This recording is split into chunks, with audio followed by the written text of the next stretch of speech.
And we're back. Hello, hello, hello. I hope everything's working today.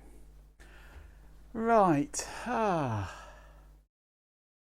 last stream was a fun one, wasn't it? Because it was so much fun, I thought I would expand on it today. It got me thinking, installing old NetWare. There were alternatives to NetWare that I, for one, never had anything whatsoever to do with. So I thought it was about time I explored a couple, and I'm starting out today with Banyan VINES, which I have had no contact with whatsoever. I don't know what it is, how it works, what you do with it, or anything. All I know is what I've read, and that is that it's based on a Unix system, which I like, of course, because it's Unix. So I have acquired version 8.5, which comes on CD, and 5, I think it is, 4 or 5 floppies as well. You've got to boot off a slew of floppy disks before you can even load the CD. Hello, Carrot House, you've made it. Great to see you. So yes, we're playing with Banyan VINES, or we will be if I can install it. So I've pulled my Cyrix system out from under the desk because chances are I'm going to be needing to change the network card in it.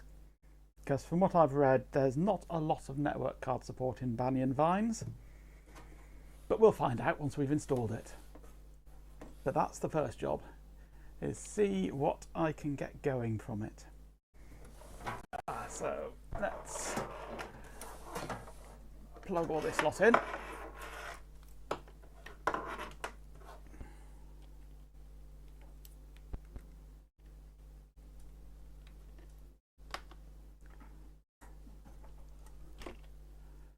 And see what we can do. Power will be needed. I'm not going to bother with network just yet.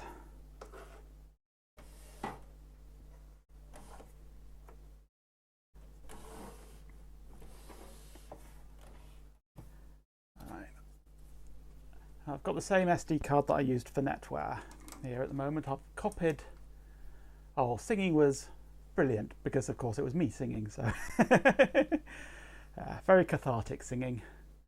Yeah, I've got the same SD card that I used for NetWare. I've copied this SD card into an image file, which I'm now using on a virtual machine. So I've now actually managed to get my NetWare on a virtual machine. There are some recordings, yes.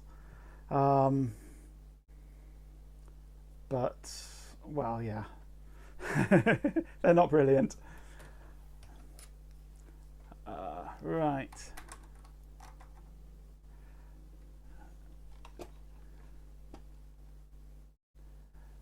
What do I want here? I want to switch over to that one there.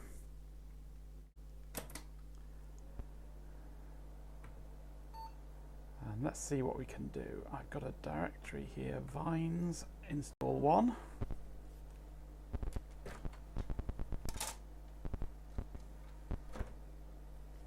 Let's see what this does. Banyan networking solution loading.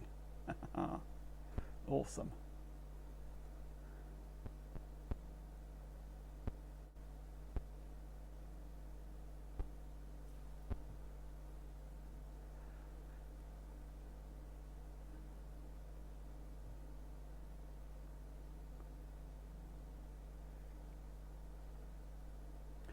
The only contact I've had with Banyan VINES so far has been booting the installation media off image using QEMU just to see if it is working, and I managed to get so far and then it died.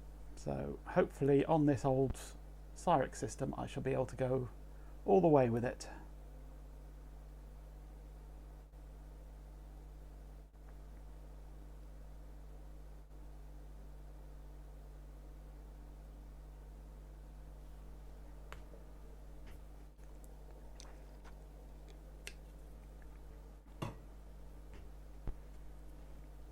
Looking good.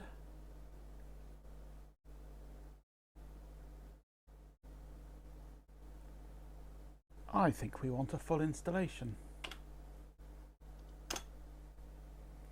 The disk surface analysis will attempt to detect bad sectors. Do I want to do that? No, that'll take forever. Would you like to install Enterprise Backup Restore? No, I don't think I'll bother with that. Who wants backups anyway? Install OS2 client files. Ooh.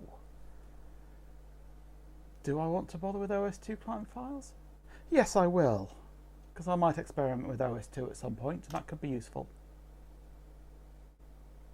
Absolutely. There is not enough space in the Banyan partition. Please use the fixed disk utilities menu to delete any... I assume that's going to say partitions. Let's just get this into a place where I can use it. There we go.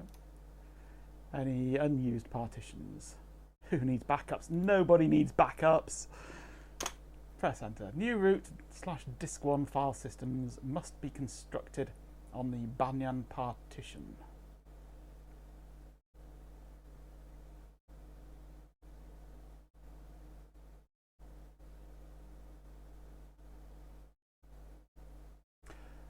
The root file system does not exist. That's because I haven't had the chance to make it yet.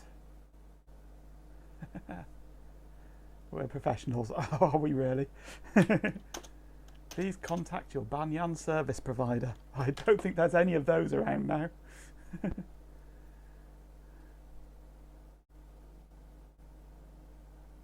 Let's try again. Was there a disk thing in that first menu that came up?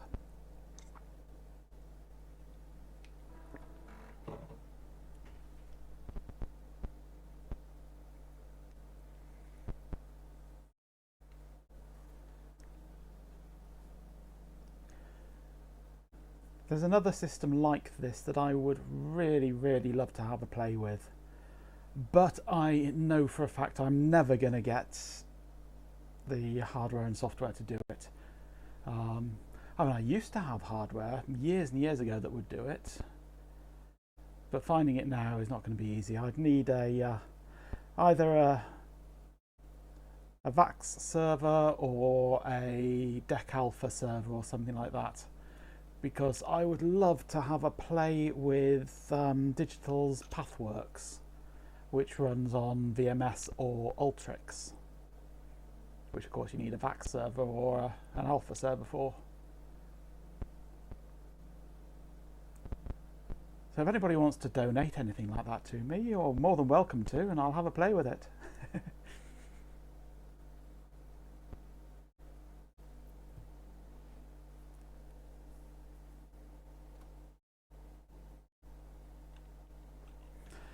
Okay, let's see what this tells me in the menu. Is there a disk thing in this menu? Fixed disk utilities, that's what we want.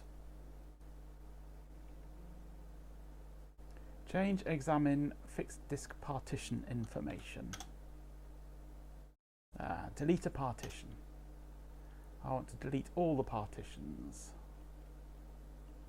Partition data will be destroyed.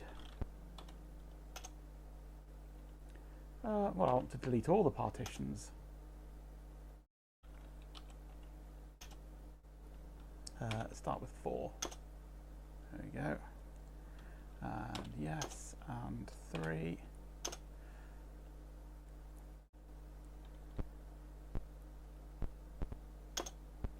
Right, I should have no partitions now.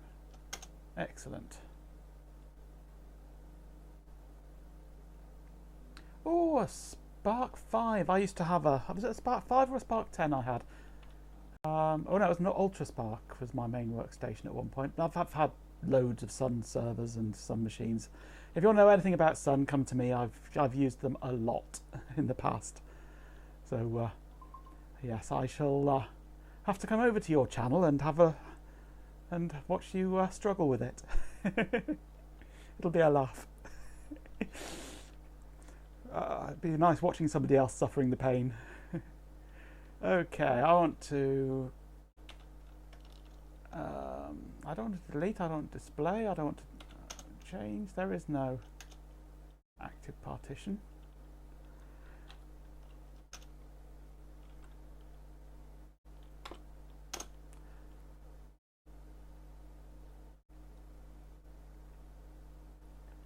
Install new boot programs. Repair drive 1. Maybe now there's nothing on there, it might just make the partition for me. Let's have a look. Full installation. No. No. Yes.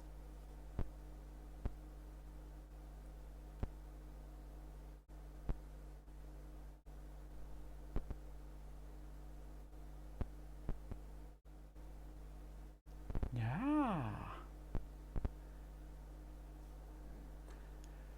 Following files to systems will be created. 7.5 gig. Do you want to override these defaults? No, we can take that. We're making a file system. Well, hey, progress.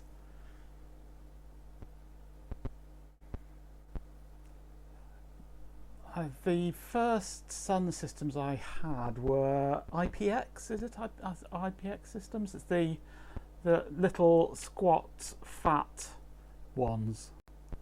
About 25 megahertz, I think. Equivalent of about a 486 at the time. They were cute little systems. Then progressed on to a Spark Server 5 or a Spark Station 5, one of the pizza box ones. And then I managed to get hold of an Ultra 5 or 10, I can't remember which it was. It was a proper full tower, well, midi tower, I suppose. Ultra Spark. And then somebody gave me an Enterprise 150 server. That was a chunky thing on wheels. All of 167 megahertz. And 160 kilowatts of power just to run it. Those were the days. I wish I still had all those systems, but alas, not. Load release diskette number 1. Release 1. Things are happening.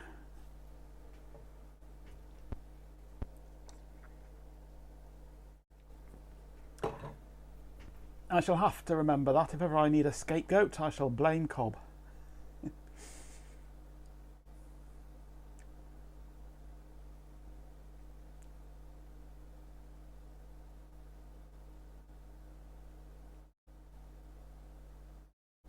Brilliant. And the monitor? Those monitors can be pretty hefty that these Suns come with.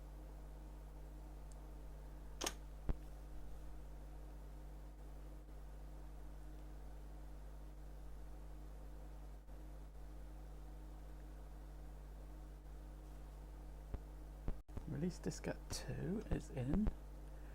Ooh. Is it? Oh, it just hadn't mounted it. There we go, it's going now. Those monitors use Sync on Green, if I remember rightly. You can sometimes adapt them to VGA. I think I did actually have a VGA screen on one of my Suns at one point. But yes, it was. They are hefty, hefty monitors.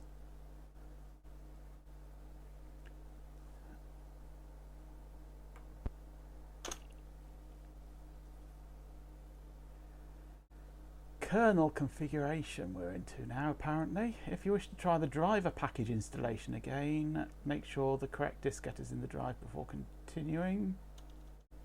The package is missing files required for installation, or the media does not contain a driver package.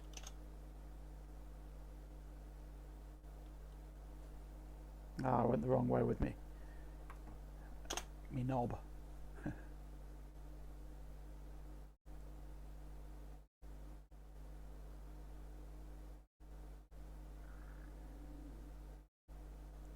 This looks like it's working better. I can give you an E if you want, Cobb.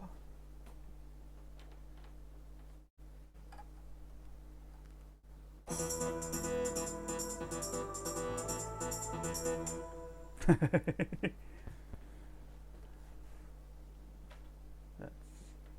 turn that off. There, there's your E.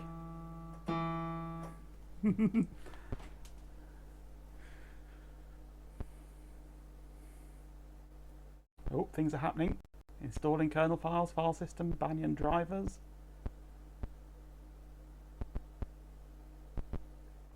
You must specify whether the system kernel is built from the default configuration, which has a complete set of Banyan peripheral drivers, or a customized configuration which lets you remove or add drivers and configure tunable Unix parameters. I'm going to take the default for now.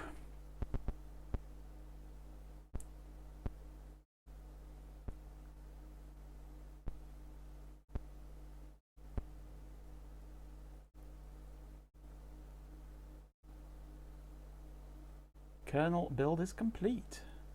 Do you want to save the new kernel on diskette? No, I won't bother with that. Remove diskette from drive A. Press enter when ready. Diskette removed. Installation procedure will continue following system reboot. This is looking good. My adult beverage night is a Wednesday night, last night. After singing, we all go down the pub. It's the only reason I go singing is so I can go to the pub. It's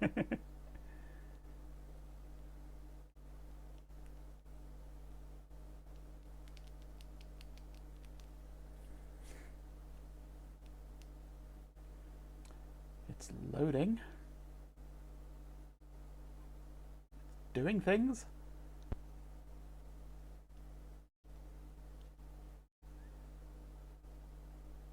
Panic. Oh joy. Cannot mount root.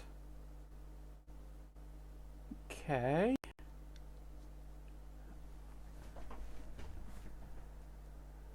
Cannot mount root. Disk drive 0. It's found the drive.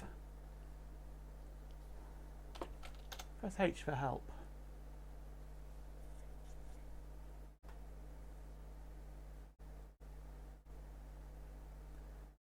That's a debugger, that's no help to us. Let's reset, see what happens this time.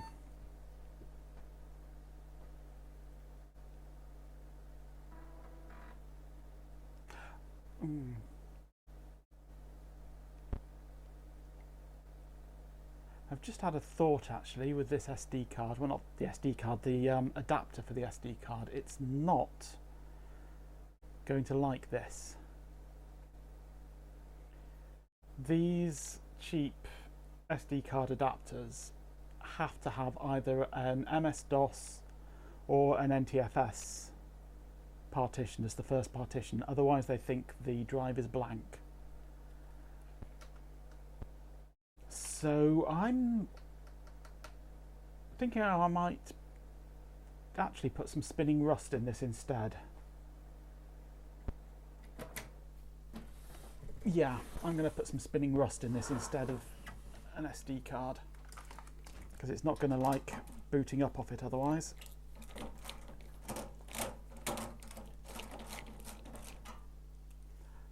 It's nice for that authentic feeling, but I do like having the SD card in these kind of machines because it just makes it so quick and easy to change from one operating system to another.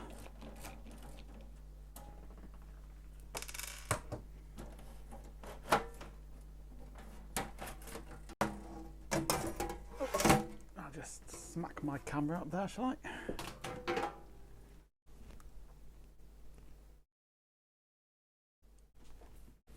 Okay.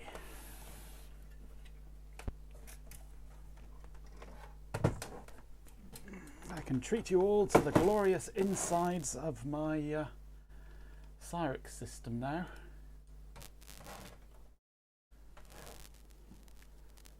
That classic 90s cable management.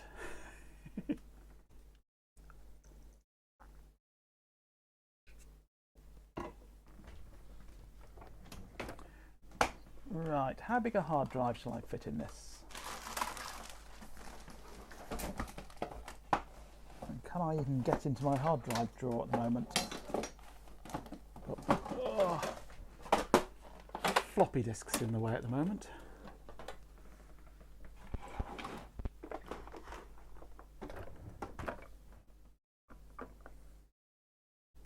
What have we got? 750 gigabytes. I think that's a bit much.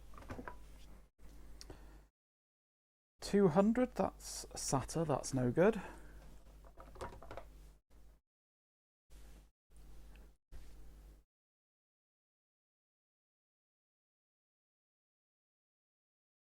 A VLB one would be nice.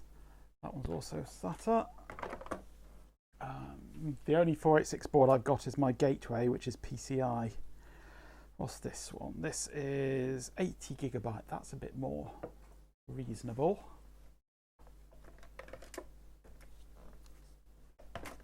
There's a SATA, SATA, SATA. Too many SATA drives, not enough IDE drives. What's this one? That's a Death Star. That's a 320. That's a bit big, perhaps. Oh, a Quantum. I think that's a 1 gigabyte. Or maybe a 2 gigabyte. Bit small, that one. Another Mac Store. This one is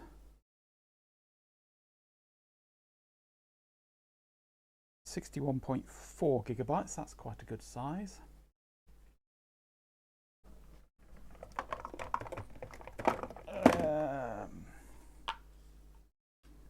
A Samsung. That's also 80 gigabytes. A Western Digital Caviar, that's 540 megabytes. That's a classic.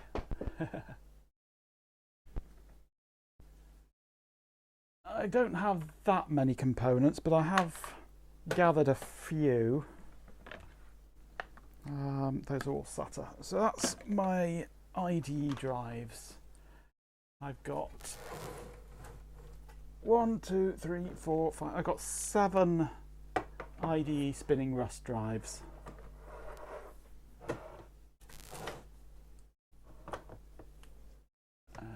There we go. My entire collection of IDE drives. So I've got everything from 504 meg up to 750 gig. So I'm thinking probably this Samsung is going to be the best one. 80 gigabytes.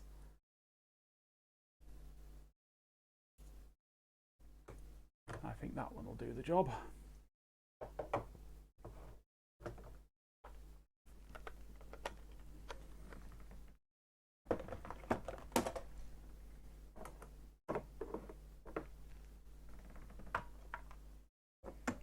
The Caviar 540 meg one I don't use. It's got some bad blocks and I don't want those bad blocks to get any worse.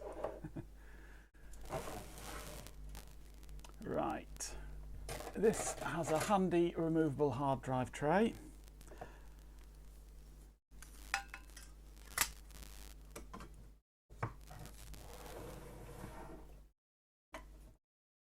And get some screws.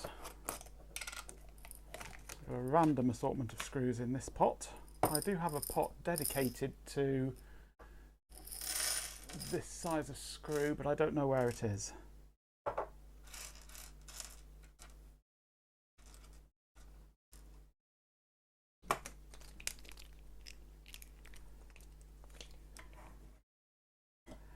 And we want to go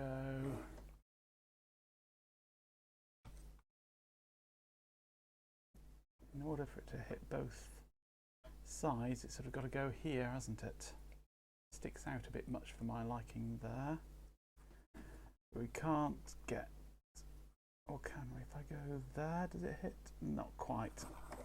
No, we've got to go out here. So I think those holes there are the best.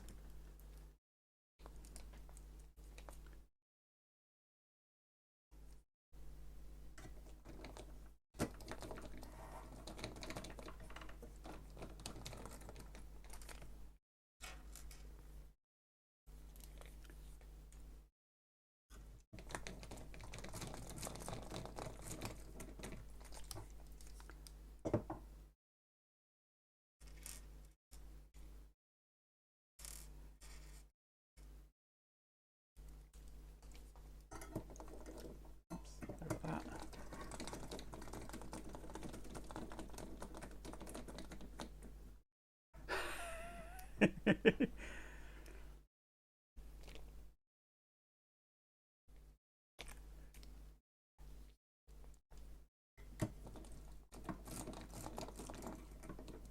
what are you recording the footage of? Is this going to be the sun, or are you doing something else on this video?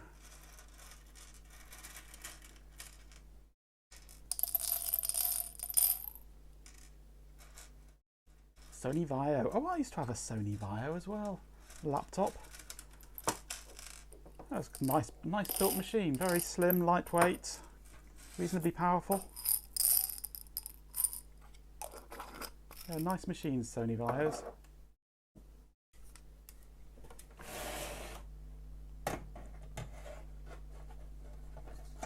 Now, can I get this in without looking? Yes. Okay, my hard drive connection is the lower one of the two, and I've got no chance of getting at that. So I'm going to go and get another. I'm going to go and get another hard drive cable. I've got them sat here on the desk. That's convenient. I don't know if this one works, but we'll find out.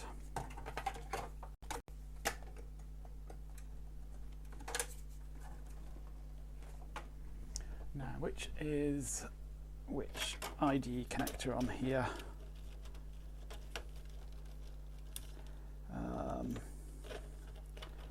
That's the hard drive there, which goes to the inner one here, which is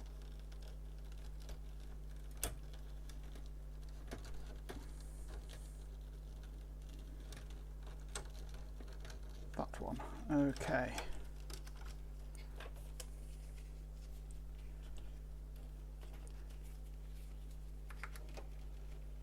Oh, a Sony Vaio desktop.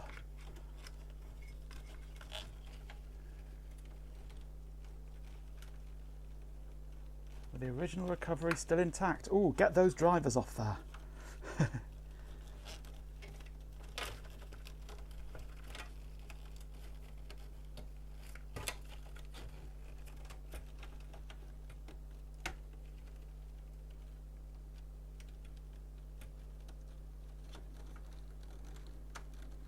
Yeah, there's not really many desktops around in the Sony Vaio period, so I assumed Tower.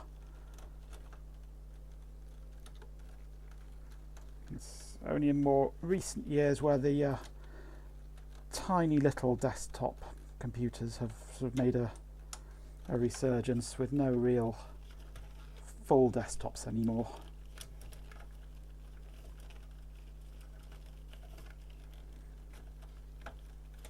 I cannot get this cable in. Too many cables. Let's unplug the CD-ROM drive for a moment.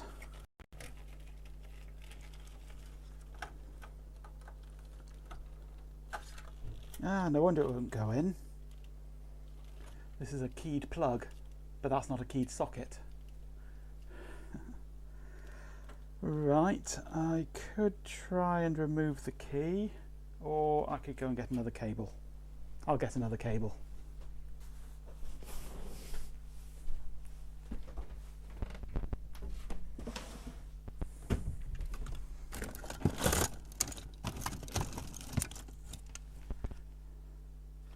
That's not keyed.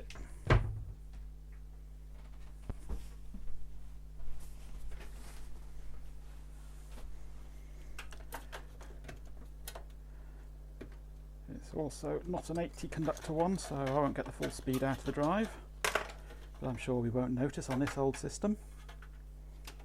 Remind me which way it goes. That way.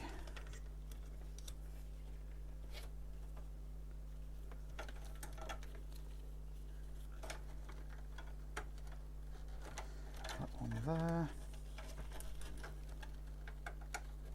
CD-ROM there. And floppy or GoTech into there. Whew. Now then, I need power there.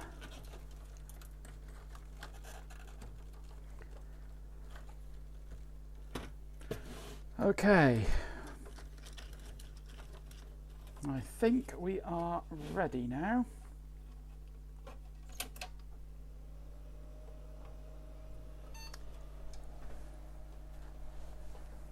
Let me get the GoTech running. Install one.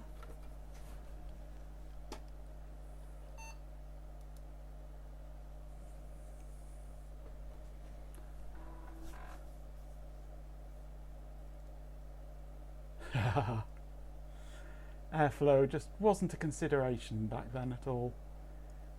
One poxy little fan on the CPU, which it barely needs.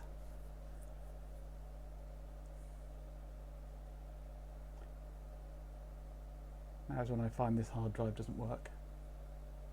Absolutely.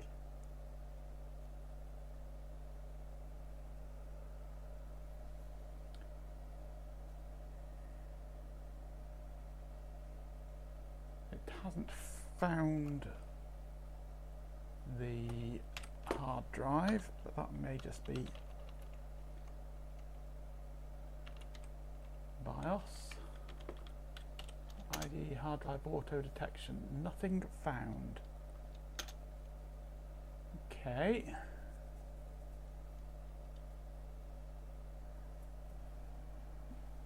I wonder if this drive is set up as a slave or something. I'm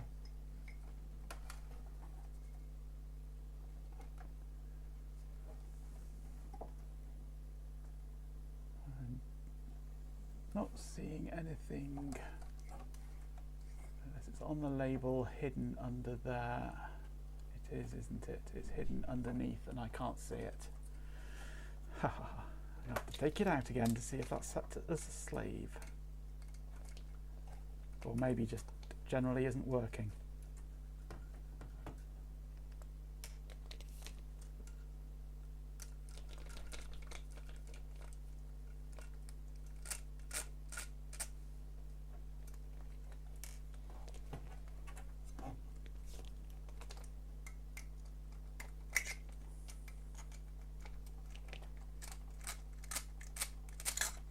Oops, dropped the screw.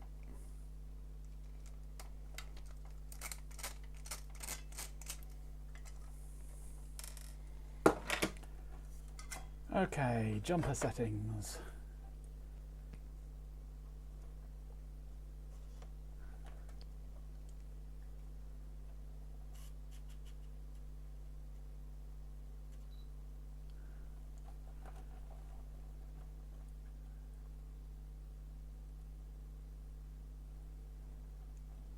That is so small even I can't see it on there. Let's get my other glasses on and see if I can read it.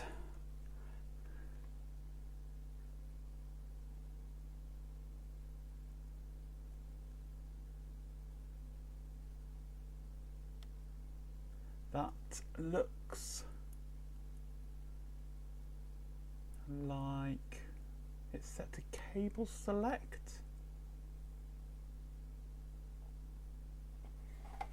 Apparently that's cable select, but I can go master if I put it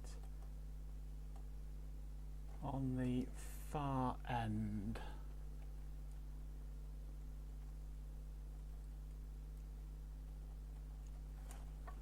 Right. Let's see if that detects now.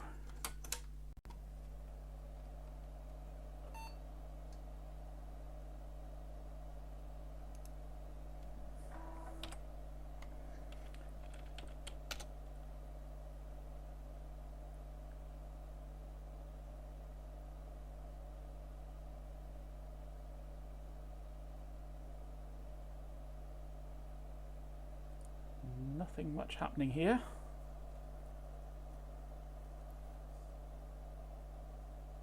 It's spinning and I felt it initialize.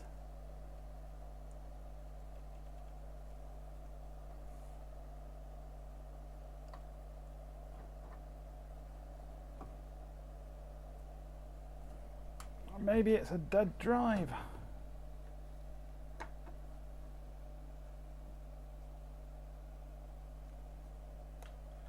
Or maybe it doesn't support drives this big.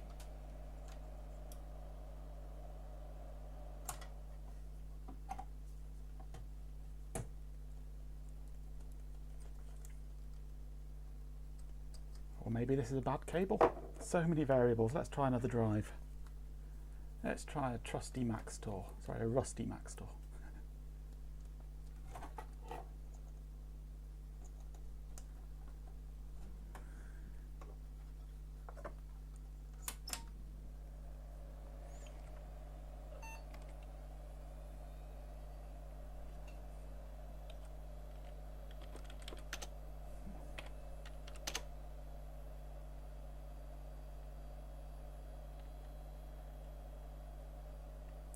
No, it's not liking it.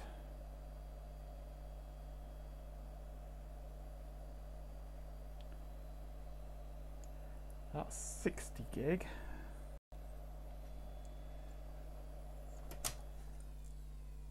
It's not happy at the moment.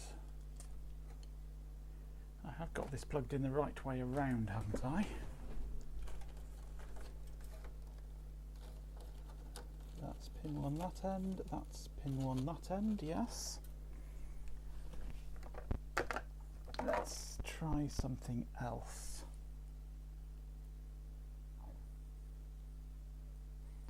Yeah, let's try the Quantum.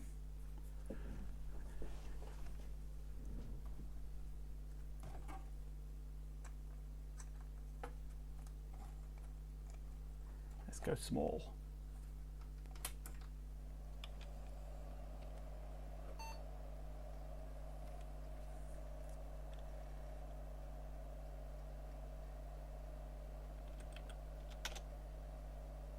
It detected that.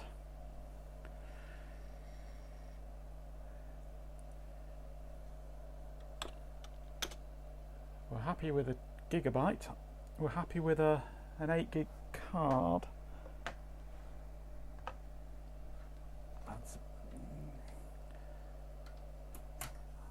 But I want more than a gigabyte, really.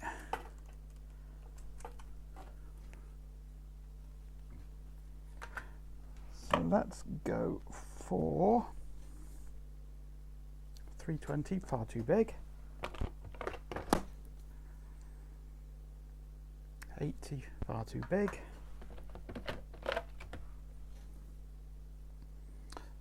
750, far too big. Not touching the 540. That's precious.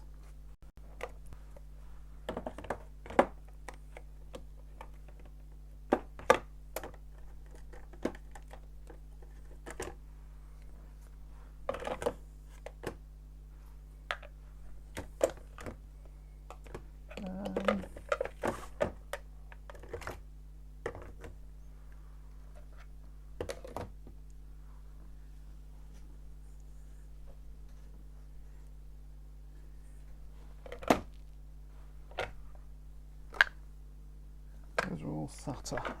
Okay. 61, 1.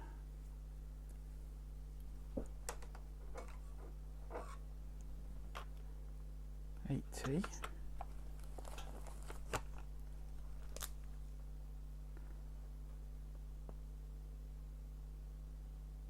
160, 200. That's SATA anyway. 540, 750, 80.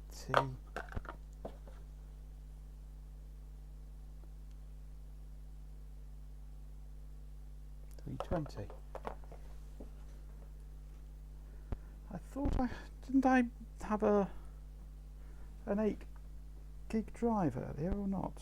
Or am I going mad? I think I'm probably going mad.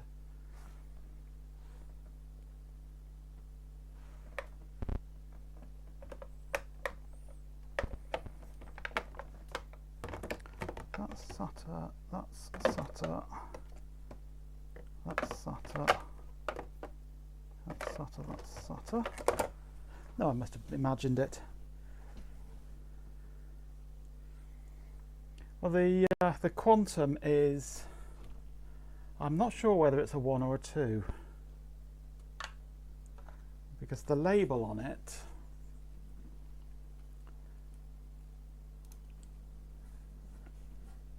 very intelligently is one label for multiple drives by the looks of it.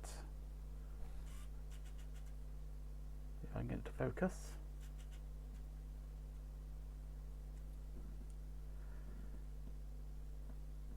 You've got one set of data for 1 gig and one set of data for 2 gig.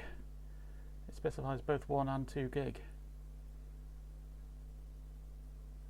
But whether that's configured by jumpers and it limits it to a gig, I'm not entirely sure.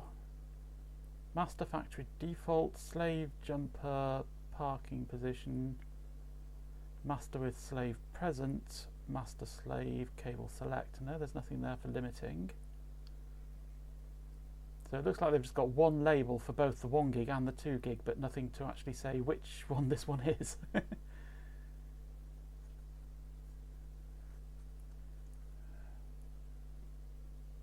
So I'll use the quantum.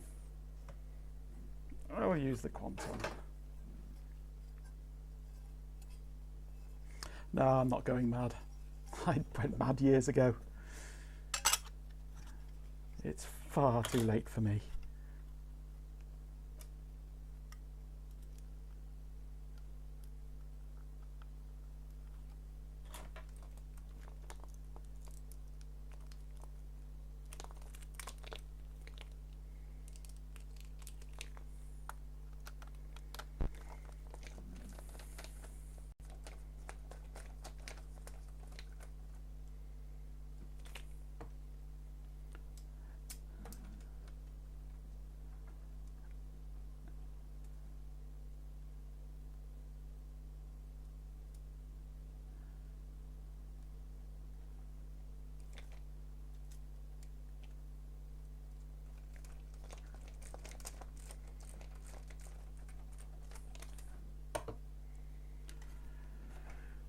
Now I'm going to have to find the screw that I dropped.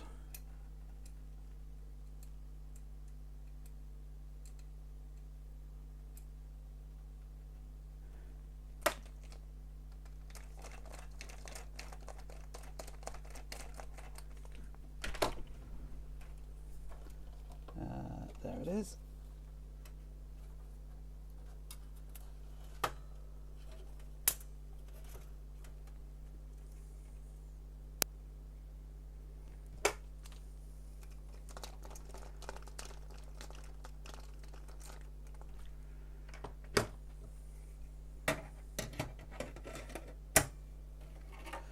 So I'm guessing this motherboard must have a hard limit of maybe 8 gig, 10 gig or something like that on its hard drives.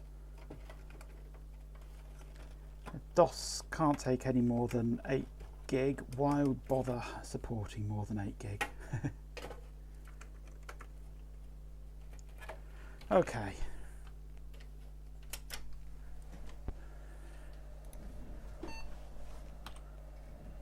How big is this drive?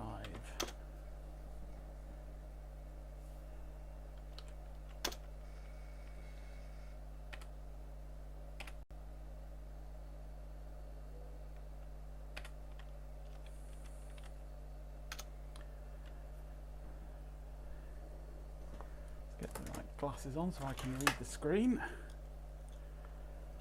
And it is 1 gigabyte, or 1081.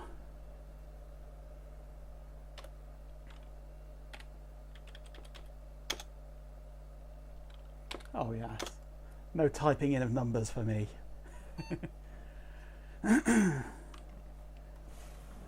Okay, I'm on install 1 on the GoTech and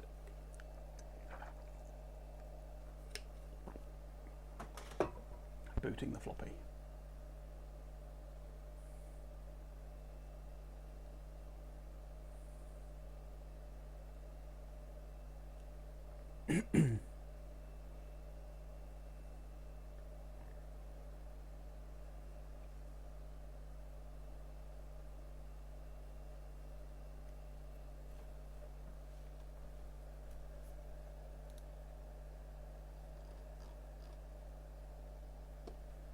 floppy number 2.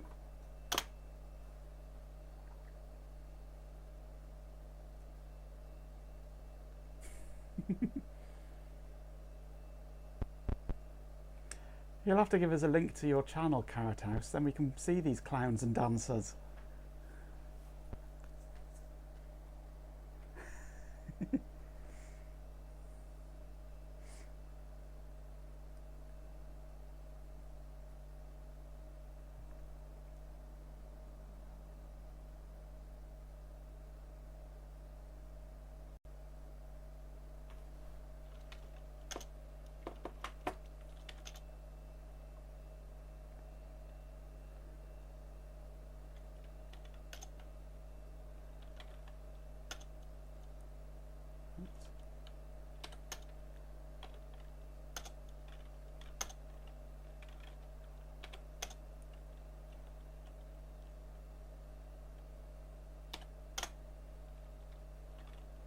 Okay, we're ready to install.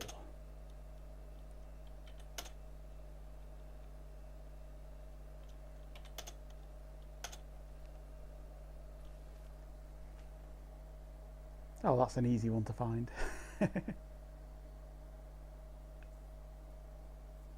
One of these modern at things.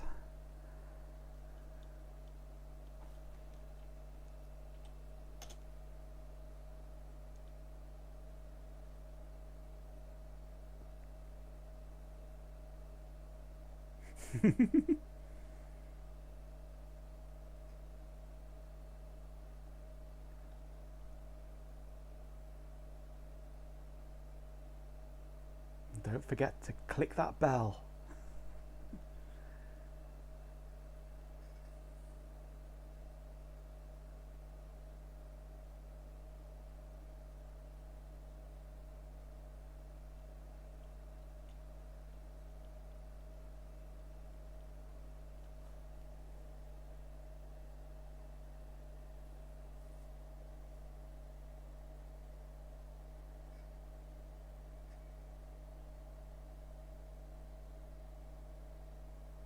Wow, it's more than me.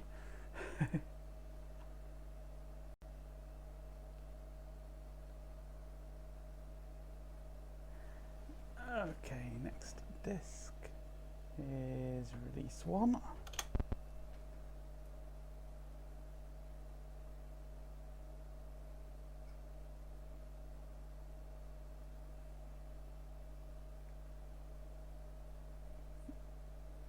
And I love tinkering. I'd tinker all day if I could, but I run out of things to tinker with.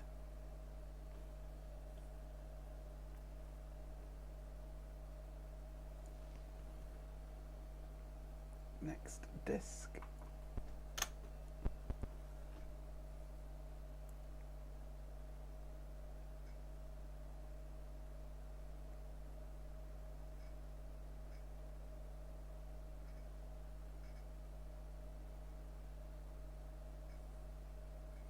You can hear the hard drive doing things. And this one's got a little LED on the actual hard drive itself, which is nice. See if I can capture that on here.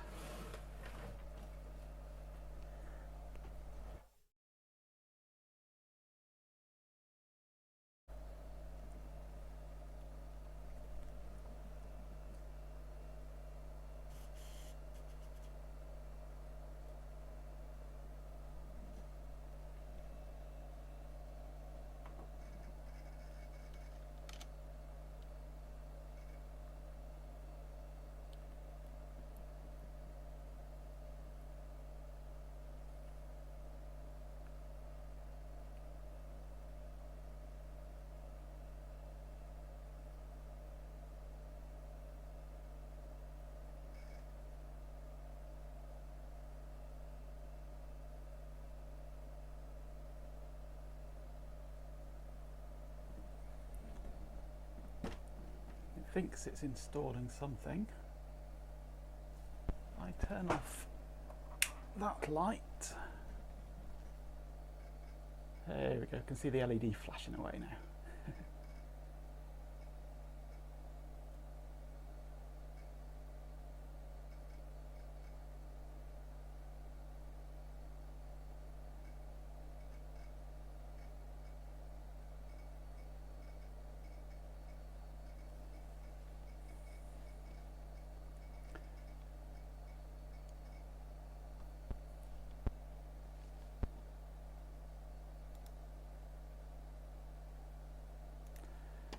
I'm just going to turn my noise gate threshold up a little, I think. There. Get rid of the whir of the fans. Default.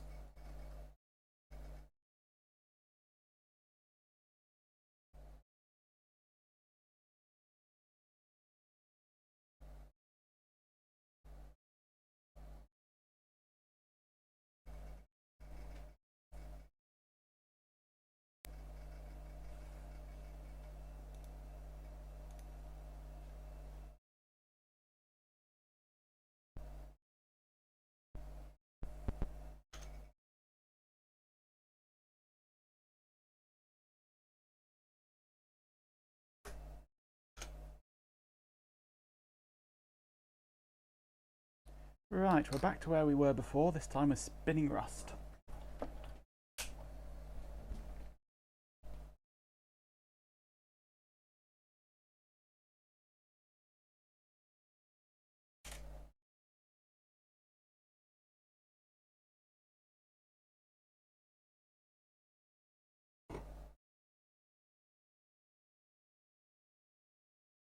Will it do anything this time? Or will it still say can't find root file system?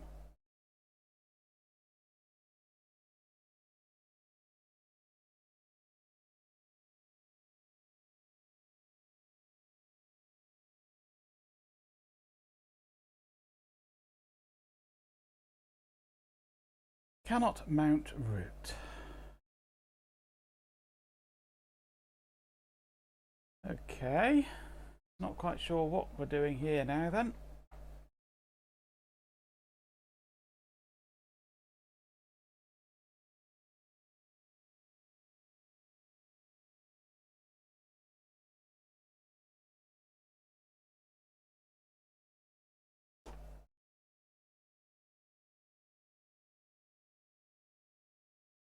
There are various options for repairing systems on the boot disk here, so maybe I'll try one of those, see what happens.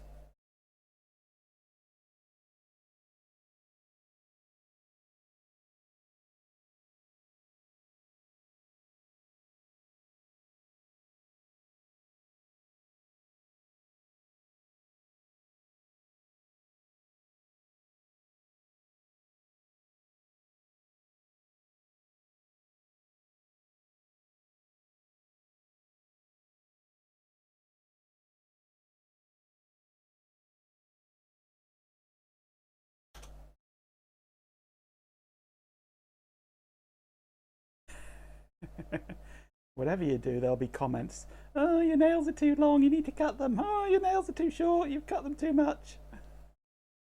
Nails are your nails and they are what they are. Stop complaining.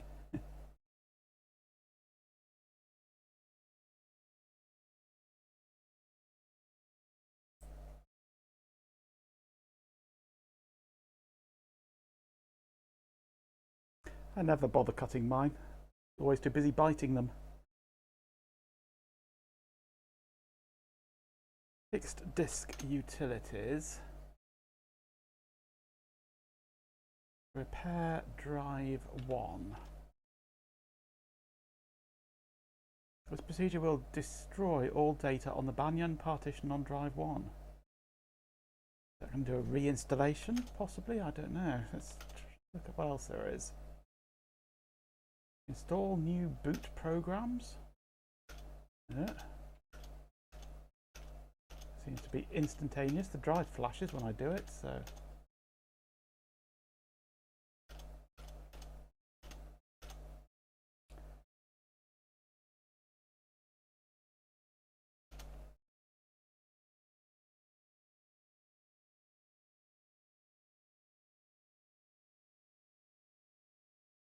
I didn't want to do that.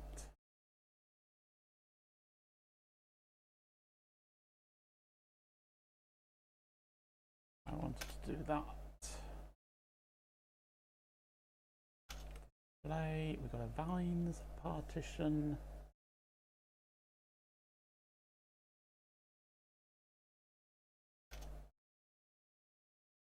active.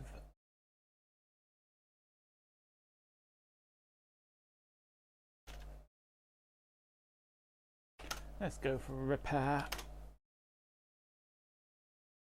Surface analysis will now be performed to find bad blocks, whether you like it or not.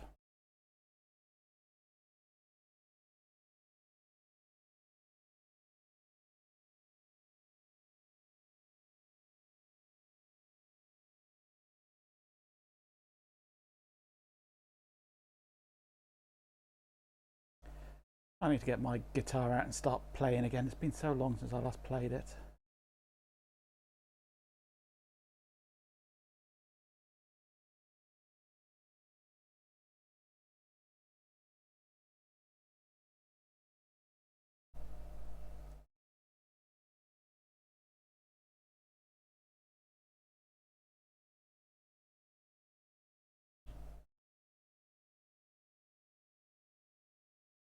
Could be a while doing this.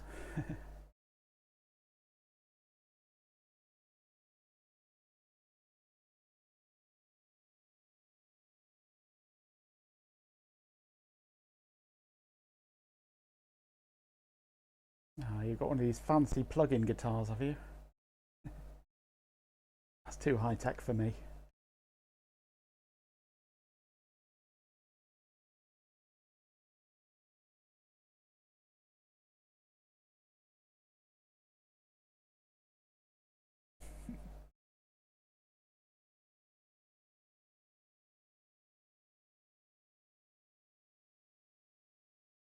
Are you a Fender or a Les Paul kind of guy?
I used to have a Les Paul copy made by Honor, I think it was. Same people that made the harmonicas anyway. It was not a bad guitar, I quite enjoyed it, but I had to sell it because I needed the money.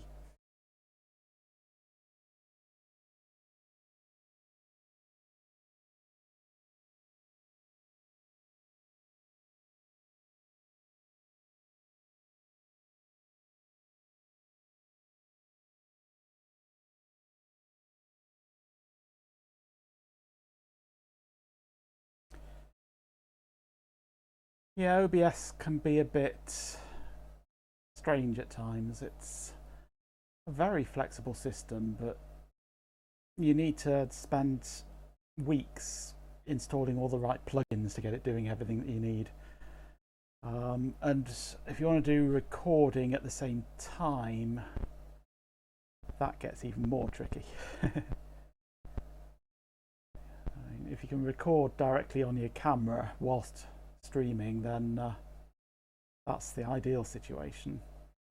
But there is the source record plugin which will record each individual source to its own MPEG file or MP4 file on your hard drive, but you need a pretty meaty hard drive, meaty computer if you want to do that for lots of sources.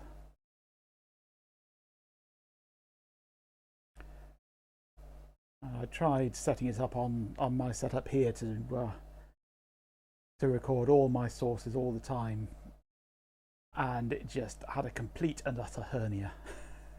There's no way it could cope with it. Maybe if you have a a 4090 and a 13900K or something like that, maybe you'd be able to do it, but not on a third gen i7 with a 970. Not a chance.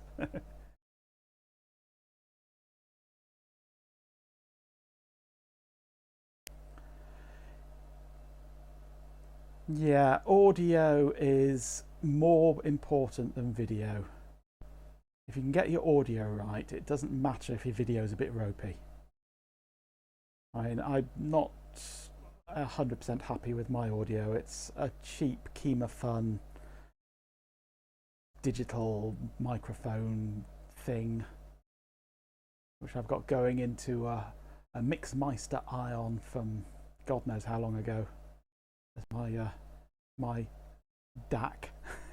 It seems to work okay, but it's not great. I have got other better stuff, but the problem is I use it for other things. So having it set up for streaming and then having to disconnect it all and load it all in the car and go off and do these other things and come back and reconnect it all, I tend to just use the KimaFun for streaming. It does the job. And I could plug in my Sennheiser.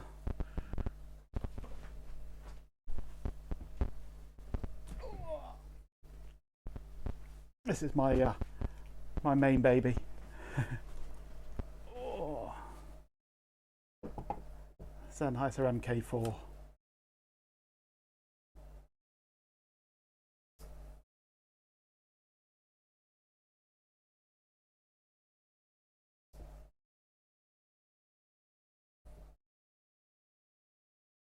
I'm going to need a cable for this.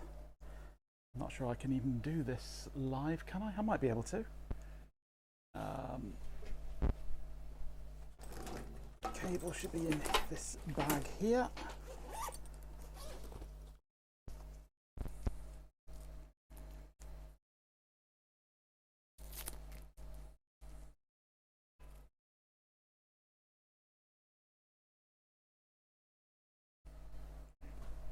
This KimaFun cost something like £30, I think, and the microphone on it was utter trash, so I replaced the microphone and it's improved it a bit.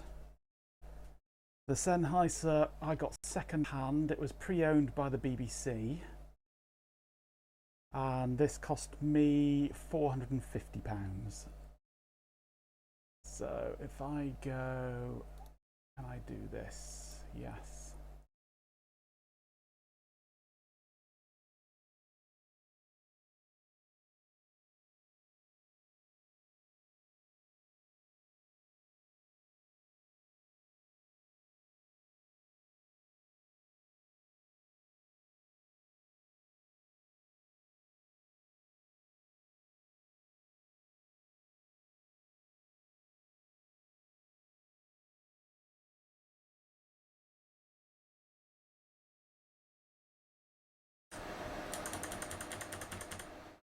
And this is how it sounds with £450 worth of microphone.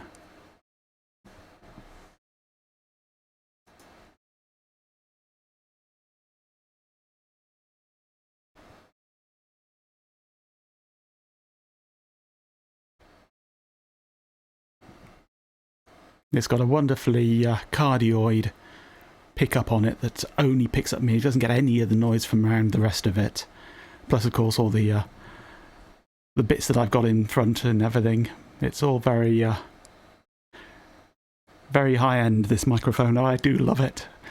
I got this specifically for doing audiobooks, which the bottom has pretty much fallen out of that market now. It's got too flooded, so I don't bother. So now I'm actually using this to record our choir rehearsals. Right, what's this saying now? Do I want to enter any bad sectors? No, I don't.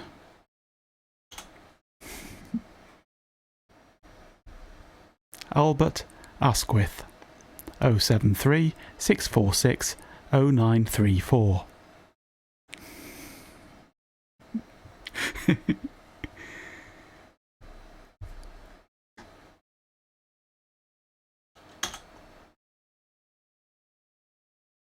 And why is nothing happening on this?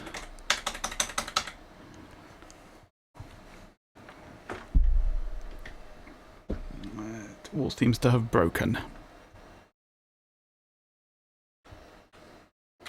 I've got no lights on the keyboard. I'm going to have to switch back to my other microphone now.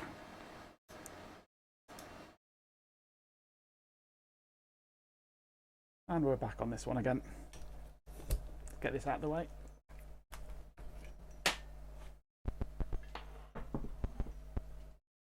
So I go through all that and then it decides it's going to die on me.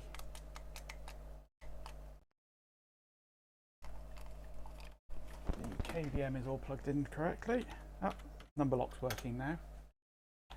Caps lock isn't. No, number lock has died again. I think something has gone awry on the computer now. It's not responding.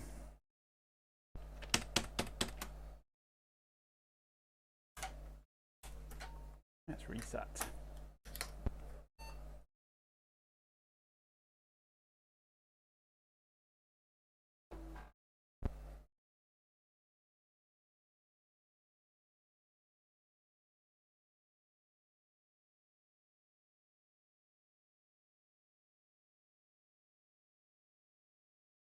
Trying to boot again, but will it die on the root file system?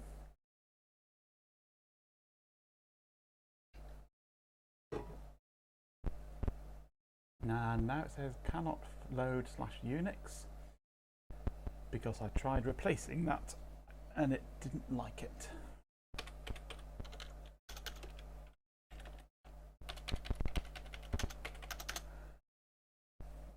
It's not happy.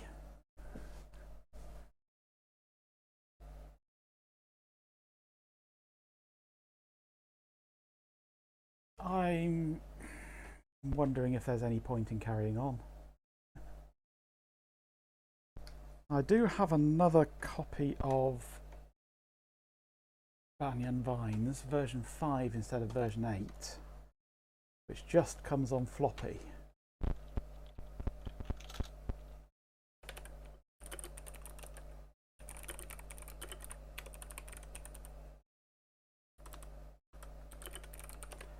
Let's see what I can do with that.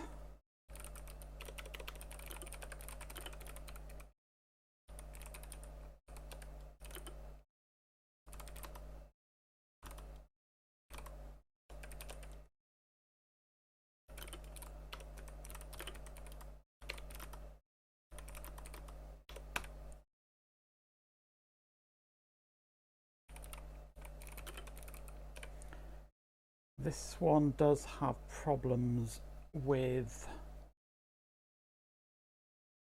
licensing, I think.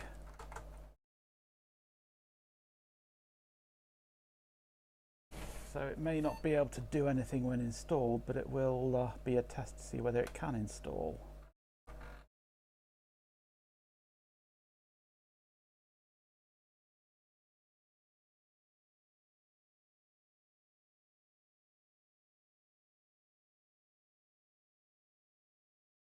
And of course this is 5 1/4 inch floppies on this now, so I need to change the format.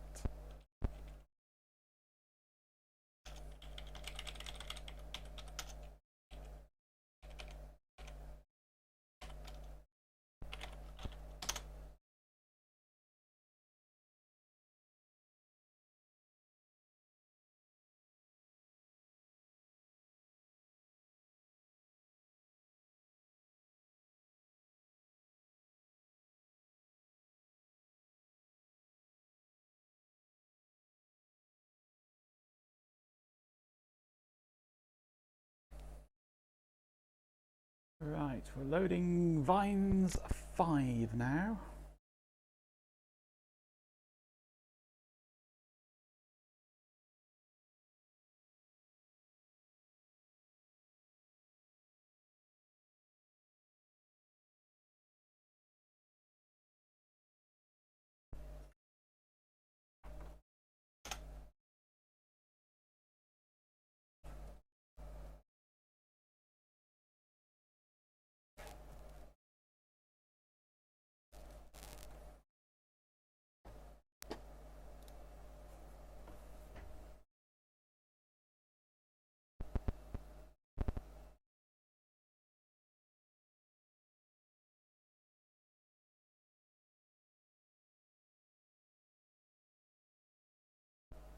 And this doesn't even get as far as installing.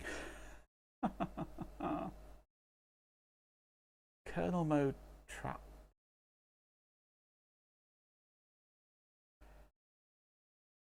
There's a chance this might be doing an Intel integer division, so probably a divide by 0. This might be because it's the Cyrix. The story of the Jout Raiders. Oh, you have missed out on such a treat here. Basically, Jout, you know the HP 200 series basic language processor card that Shelby has been playing with and drooling over, as have we all. Well, it turns out that Jout just happened to have one in his basement in the original machine that they were sold in, a HP Vectra. And we were all up in arms that he has this, and we want it. So we've been hatching plans of how we can break into his basement and steal this Vectra. It's all on the TT Twitch channel on Discord. It's something that's been ongoing for a couple of weeks now. It seems to have run its course, though, I think now. So yeah, it's worth a bit of a read if you've got nothing else to do. So I'd be happy just with the Vectra. Actually, I haven't got a 286 in my collection, and I'd like a 286. The HP 200 card would be nice, but I wouldn't have anything to actually do with it. But the 286 would be a nice thing to have in my collection. I've got the 8088, I've got the 486 Cyrix, Pentium 3, Pentium 3 Celeron, various P4s and AMDs, but I'm lacking the 286 or 386 and a proper Pentium and a Pentium 2 for my collection. Once I've got those, I'll be happy. I have everything all the way up then.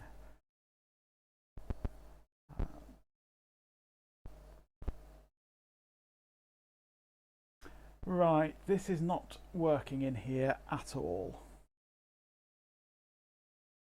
Which I think is the Cyrix at fault.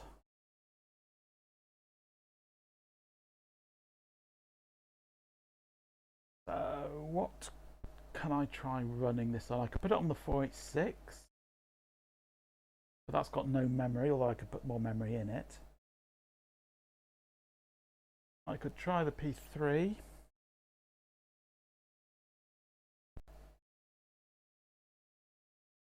Awkward. Problem is this is 5.25 inch floppy images. So it'd have to be something with a Gotek in it, because I don't own a 5.25 inch floppy drive in 1.2 meg. There may be, but I always blame the Cyrix because Cyrix is it's a strange platform. It's not quite a Pentium, and it's a bit more than a 486, and this is Unix System V 386, so it should run on anything from a 386 upwards, but how much memory it needs I'm not sure. But maybe I will try it on the 486, because that's got the Gotek on it to operate with.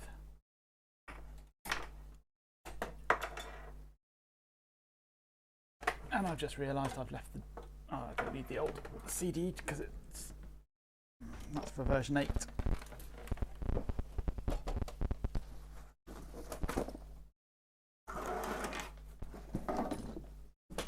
Out comes the old 486. Still haven't put it away since last time, so it's handy.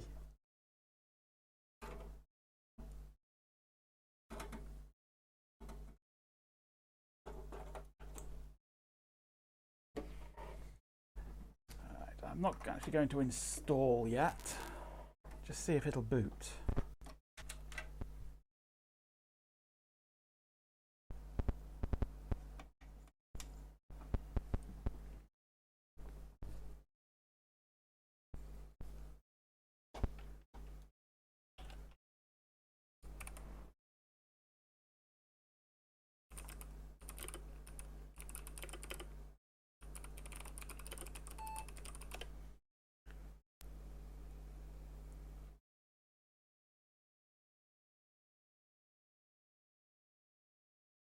And Banyan VINES 5. Vines was first released in 1984, but I'm not quite sure when Vines 5 was released. What's Wikipedia got? 1992 version 5 was released, and this machine was made in 94, so it should work on this, I would hope.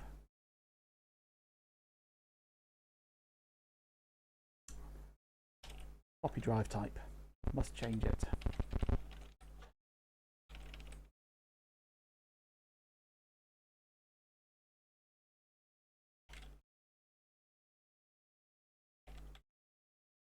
Come back. I hate navigating Phoenix BIOS.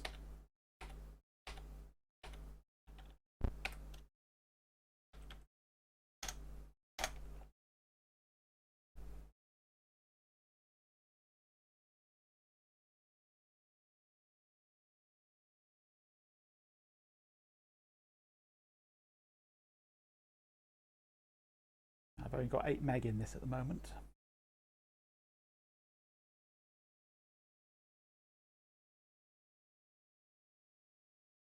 Okay, we're booting.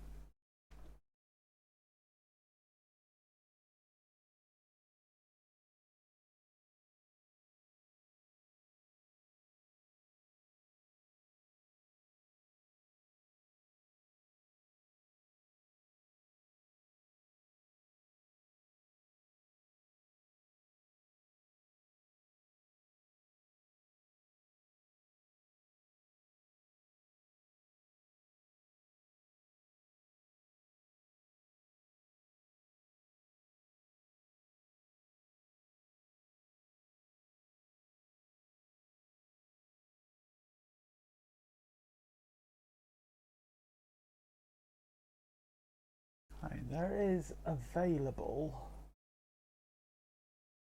I think I saw, yes, Vines server 8.5.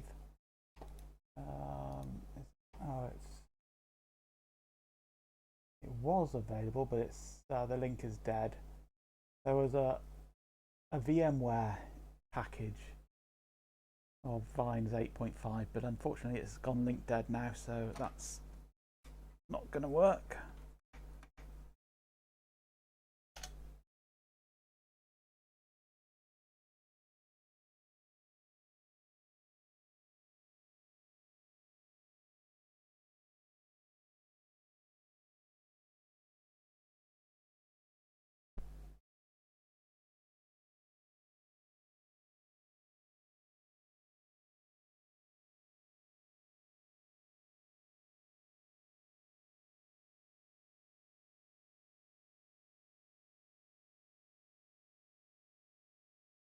Nope, same error. Same place as well on that integer divide.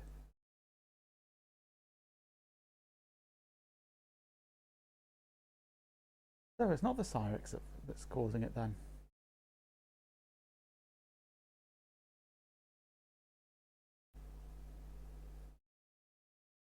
Okay.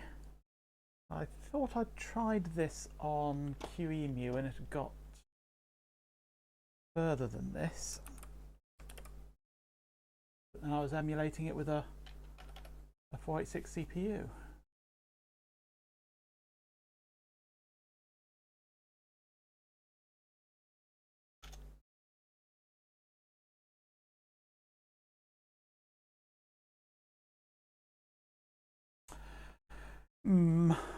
This might not be a success, this stream.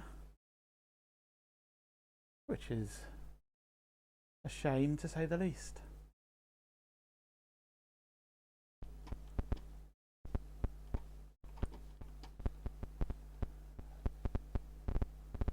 Where's my mouse gone? There it is. I've got so many screens spread across my desk, I lose where my mouse has gone.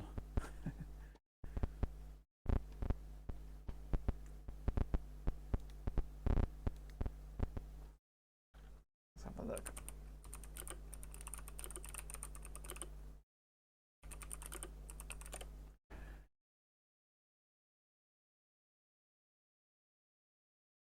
No, almost all searches for anything about Banyan VINES just takes me to the Wikipedia page for it. Well, the novella we managed to get actually working. This, it won't even boot.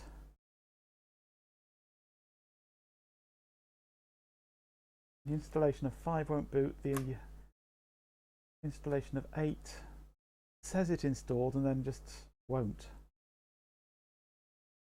Yeah. Oh, I did eventually on that one, but then I had a vague inkling what I was doing with that one because I had used it before. Banyan VINES I have no clue for whatsoever.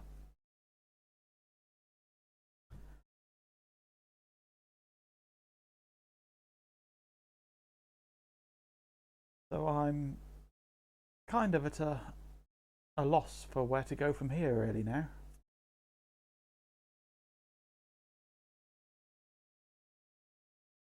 I know the NetWare one was helpful in that it had DOS underneath it.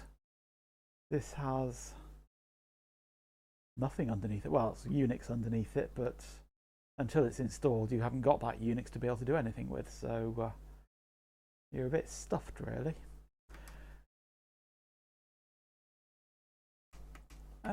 I'm just one other thing I could try, I suppose, would be Vines 8.5 on the 486. See if it likes that. But I am going to, or am I? I was thinking, am I going to swap out the? No, I won't swap out the SD card. It's only got DOS and the NetWare client on there at the moment.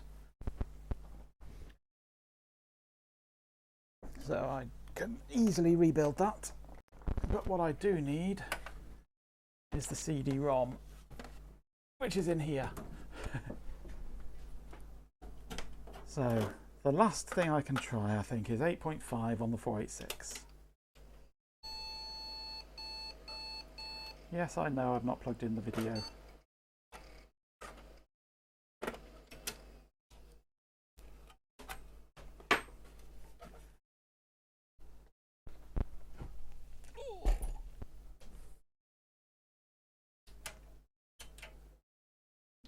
Plug the power back in would help.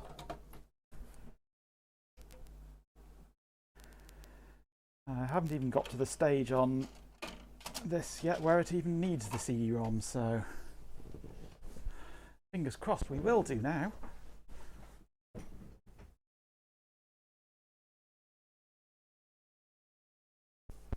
this point I need to change the drive type back again, don't I?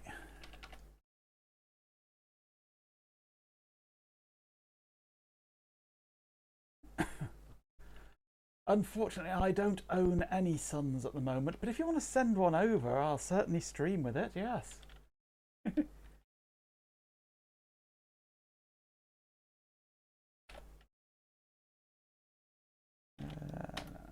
Button. There.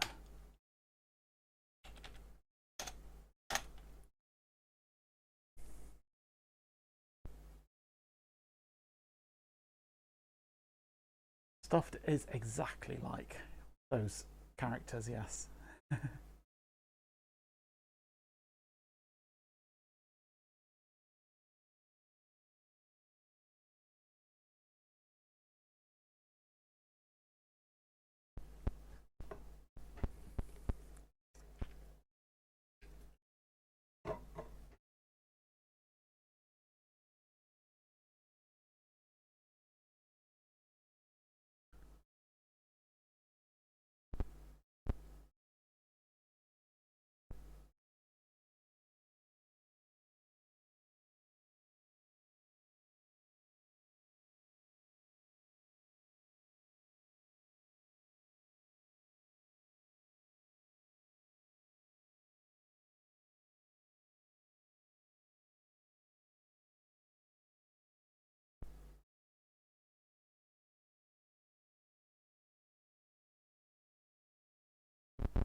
install 2.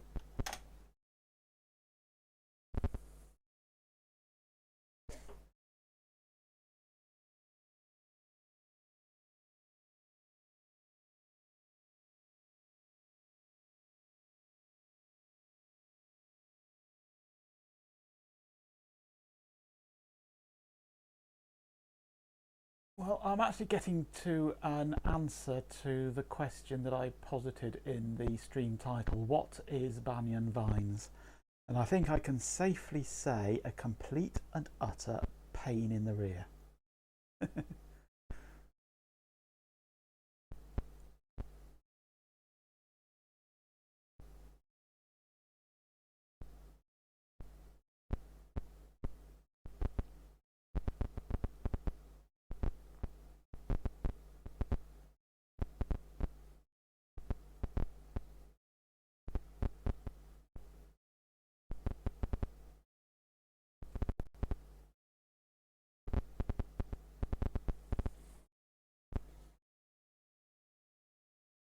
Is considerably slower on here, of course, being a EX266, not a 166 megahertz or 133 actually, Pentium-esque system.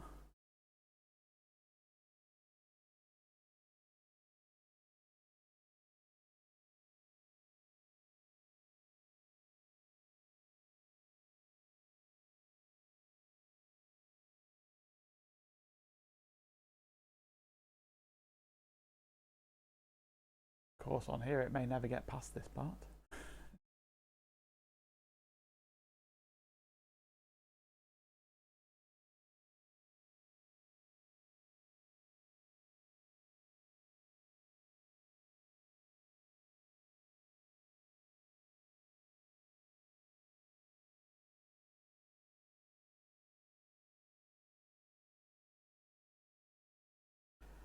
Not looking hopeful.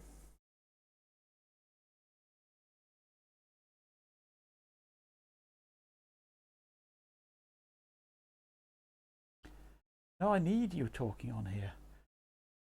It's good to have people talking, even if it's just talking rubbish.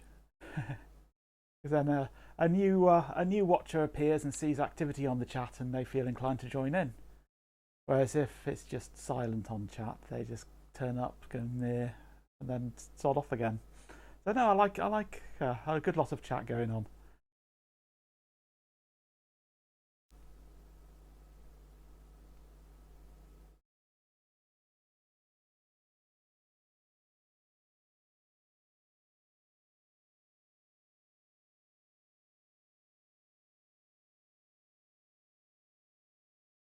It's not exactly a particularly good face.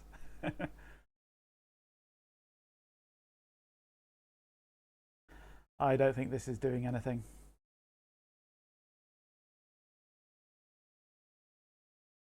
I'm not sure when Vines 8.5 was released. The last one referenced on Wikipedia is version 7, which was 1997. So 8.5 may possibly require a Pentium class machine to operate, which is a shame.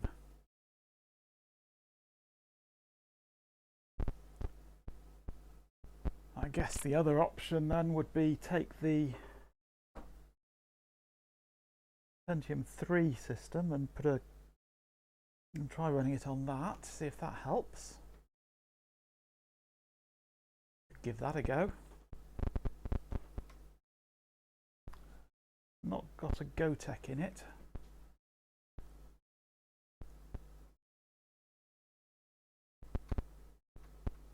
You vote yes. Okay, P3 it is then.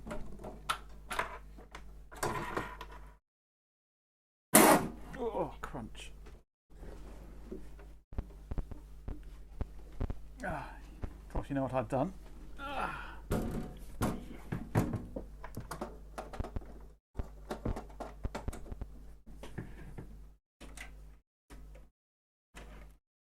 Thank you, I'll take that.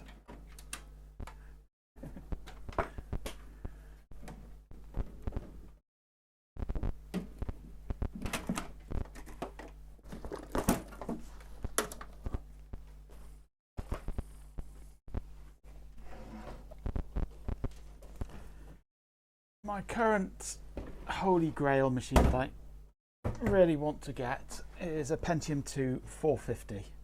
It has to be the 450. There's no two ways about it. Not for any specific reason, it's just that's a machine that I built a lot of back in the day. So I have fond memories, and it's the top end of the Pentium 2 system as well. So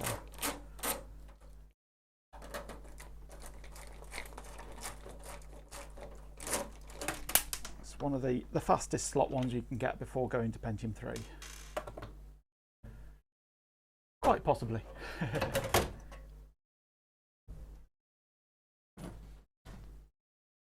Okay. I can't actually remember. Is this a? I'm not sure if this is actually a Pentium 3 or if this is a Celeron. I've got two of the same sort of grade of computer. This and the Compact Desk Pro. One's Pentium 3, one's Celeron, both around the 600 megahertz. But either way, this should be a perfectly acceptable computer to run this on, I would hope. This is my lovely Voodoo 3, of course. But I will want GoTech. Yeah, I'll take the one off my test bench, that's easiest.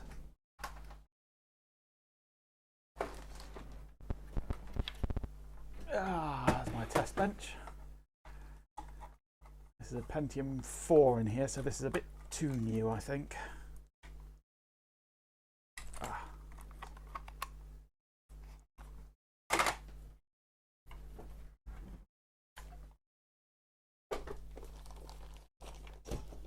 Right.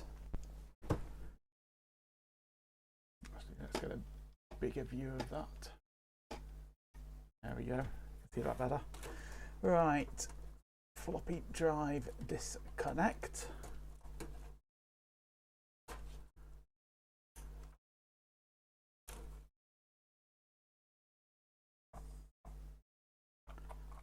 GoTech reconnect.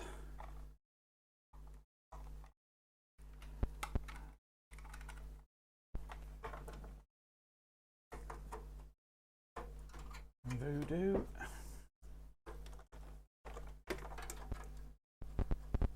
Keyboard and mouse. I've got Windows 98 installed on this at the moment on this hard drive. But I don't actually use Windows 98 on here because I've got 98 on the Desk Pro, which I find more convenient. So I'm going to nuke the hard drive on this one.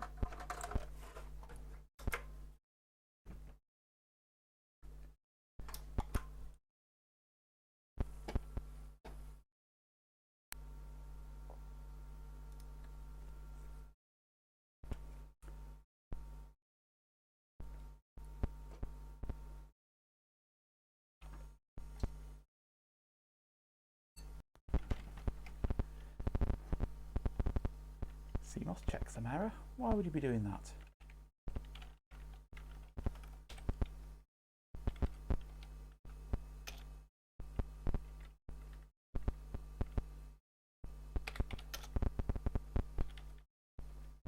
First boot drive is floppy, that's good.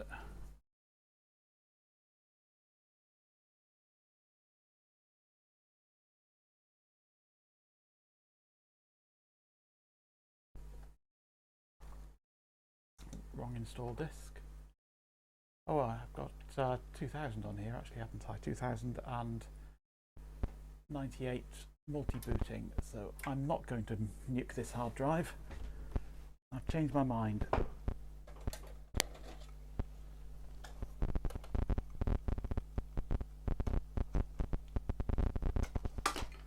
I'll use the 1 gigabyte from the Cyrix system.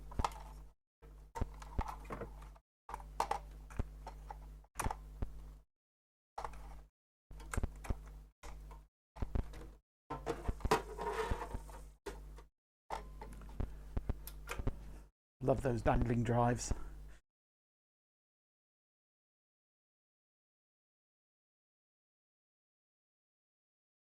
Did that power up? No, it didn't.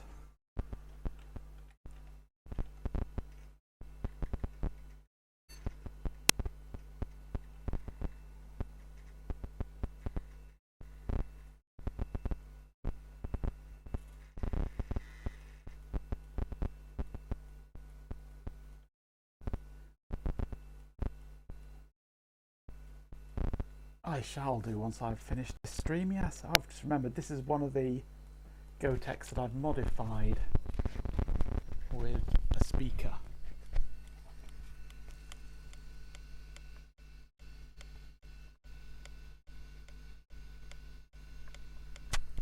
You can hear the clicking of the heads.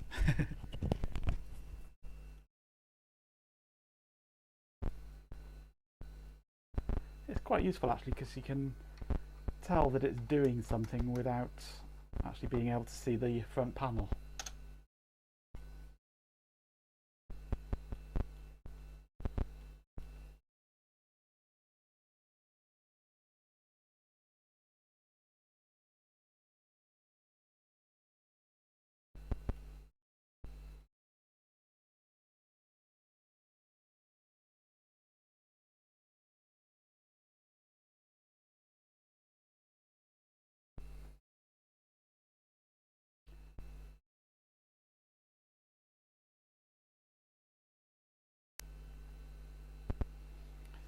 Right, I'm going to go for a full installation again.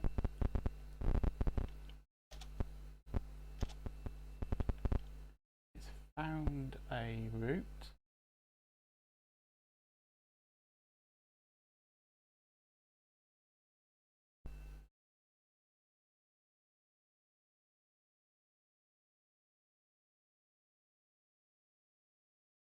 Wants to do a full system backup restoration. I don't really want to do a backup restoration.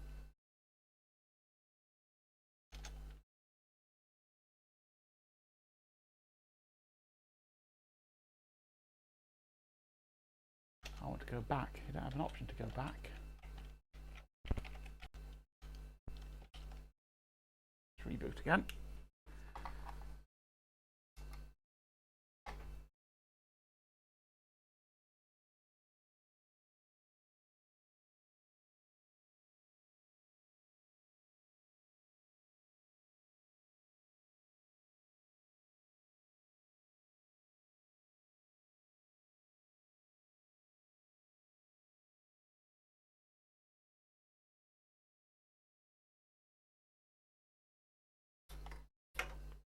Taking forever to reboot, so I'll turn it off.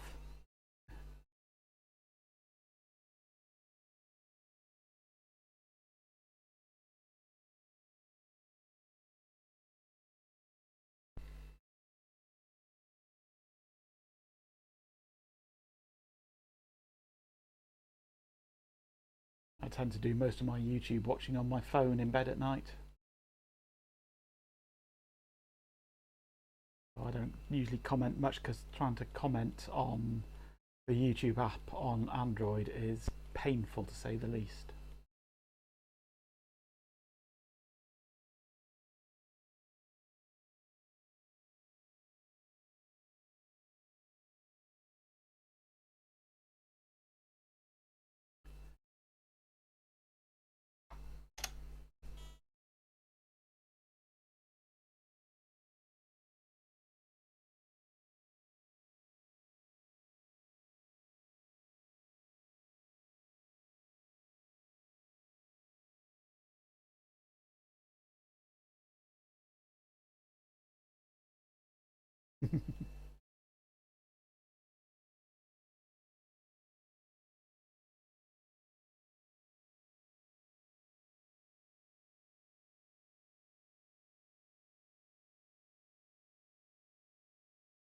Right, I'm going to delete this existing partition.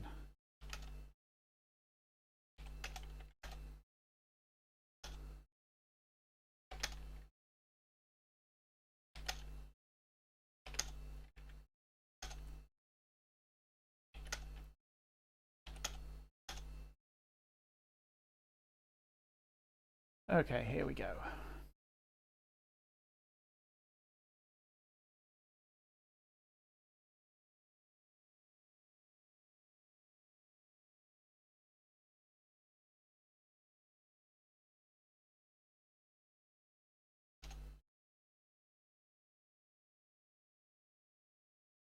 Absolutely.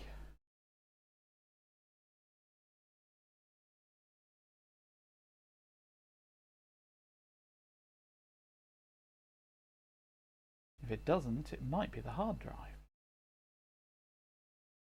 Because that's really the only thing I won't have changed.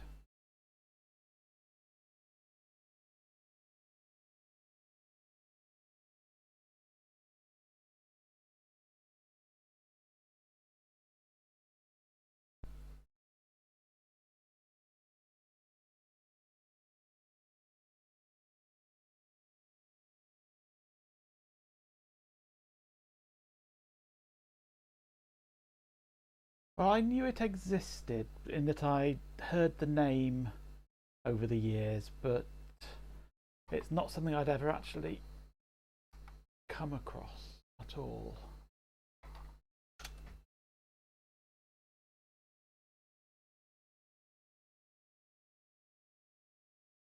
I knew the name. I didn't even really know what it was.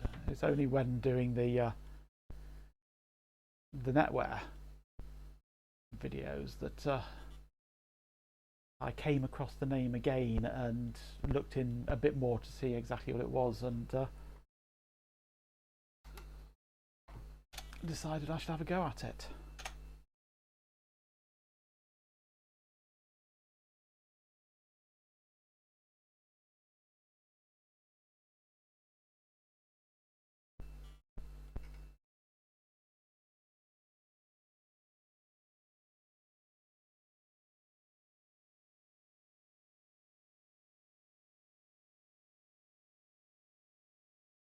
Yes, I do quite like when Adrian Black gets going with his board level repairs.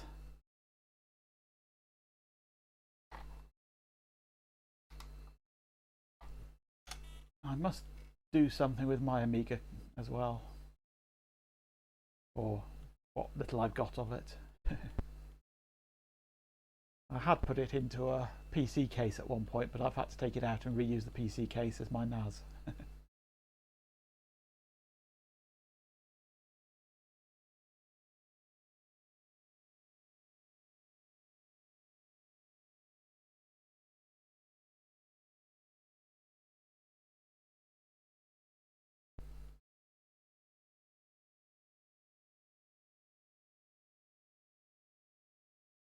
All my Amiga really consists of is a bare motherboard, a keyboard on the end of a wire, and that's about it really. A few boards that I've made up for it.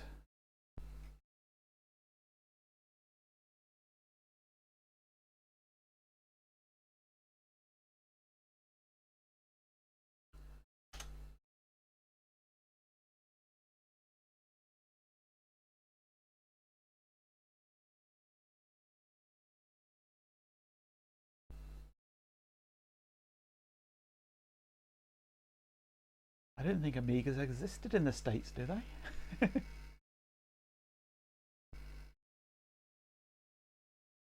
Oh, listen to that hard drive go.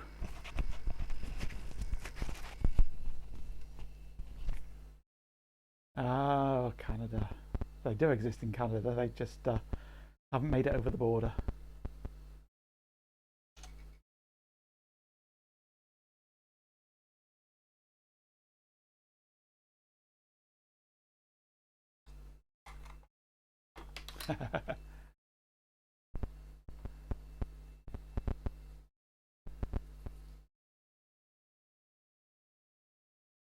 Yeah, the Amigas were absolutely massive in Europe, especially Germany and Sweden.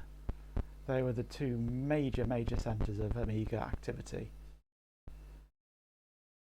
They were reasonably popular over here in the UK, but I'd say they're about 50-50 with Amiga to Atari.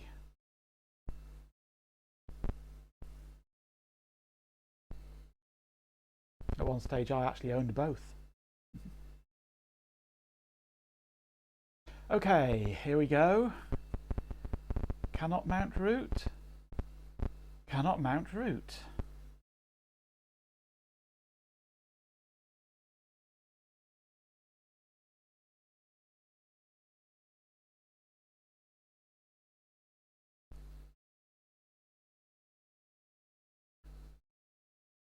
I've not heard you end sentences with A either.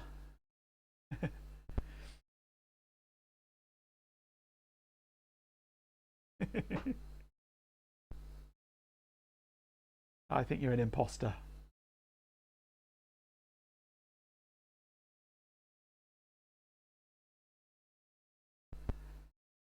Oh, what is going on with this? It cannot mount root.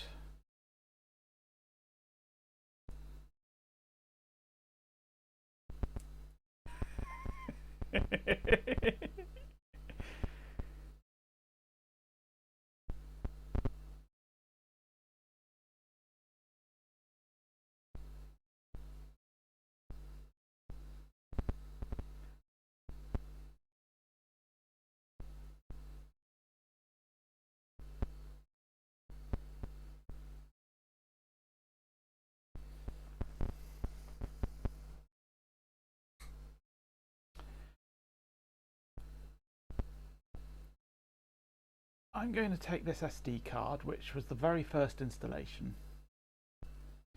and plug it into my Linux computer and see what I can find on it.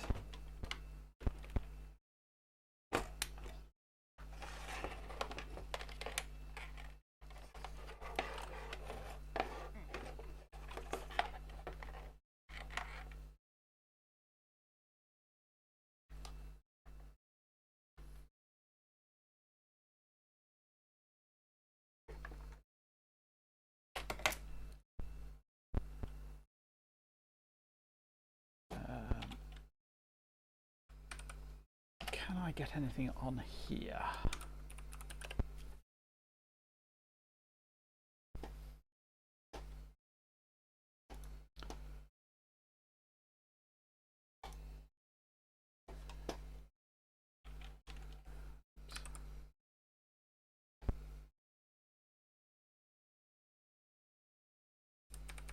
Let's get that a bit bigger.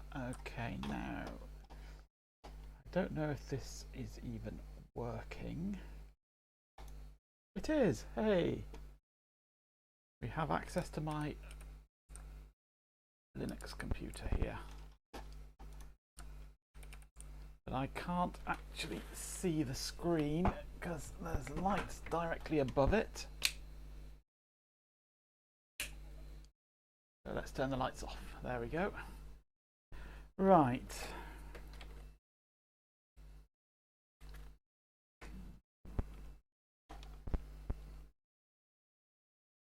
Let's get that keyboard out of the way, it's annoying me.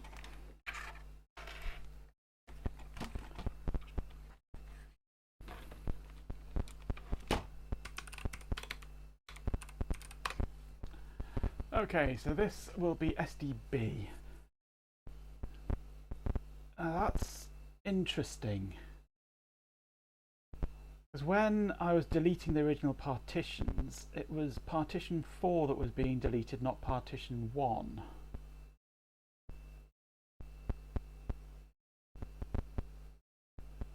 And now I've installed this. This is installed to partition 4 on SDB 4.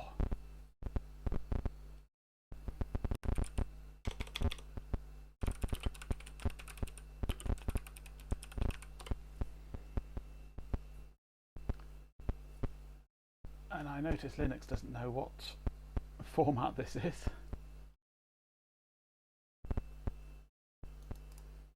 So I'm wondering if there's a way I can change this from partition 4 to partition 1, and if that's where the problem is.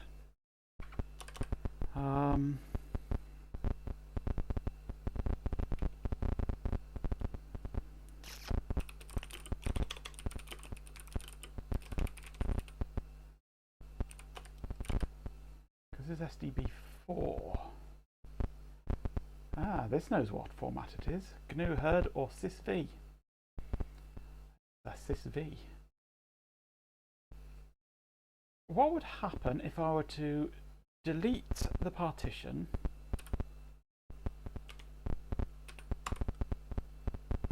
and create a new partition as primary 1, starting at 16065, ending at that big number there, with a type of 63. That should now be the same partition, same data, just flagged as partition 1, not partition 4.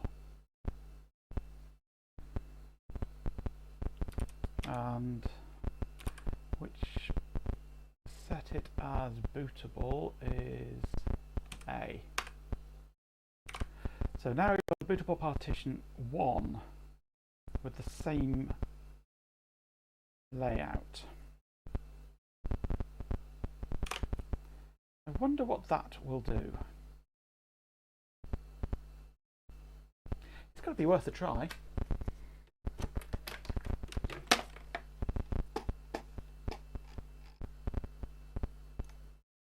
And for this, I'm going to go back to the Cyrix again.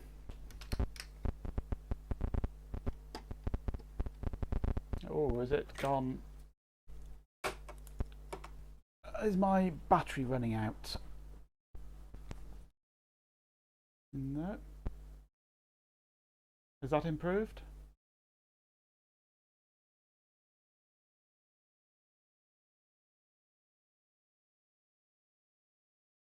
It probably is a loose jack.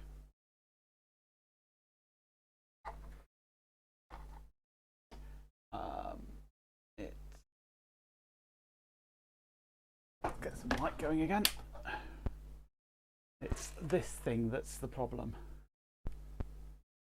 It's the receiver for my microphone, and it's on a has a built-in 3.5mm jack on it, and it's terrible.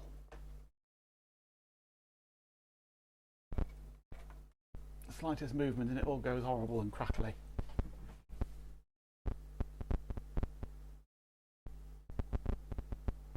In fact, it's probably doing it again now, isn't it?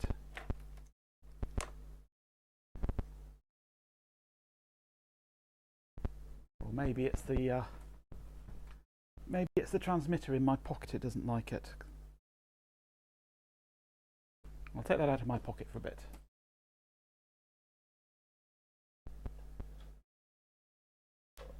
I could do with a new lapel mic, really.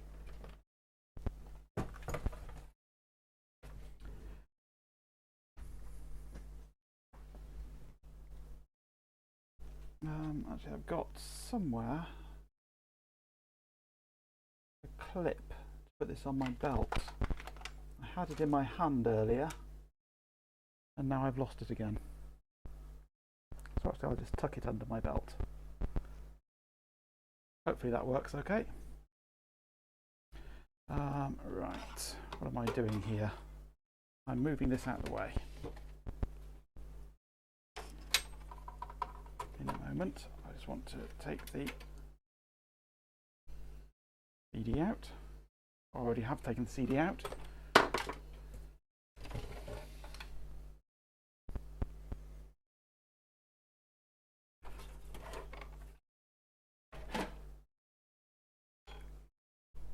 Carefully move that with all its dangling drives.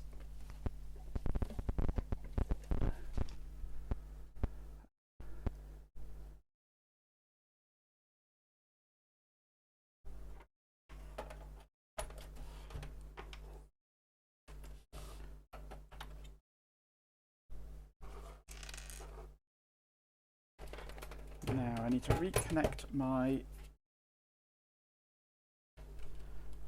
SD card adapter.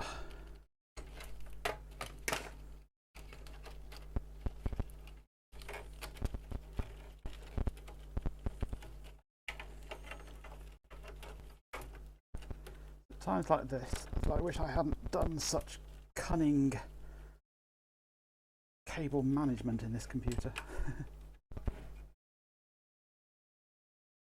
Okay, that's reconnected. SD card goes in.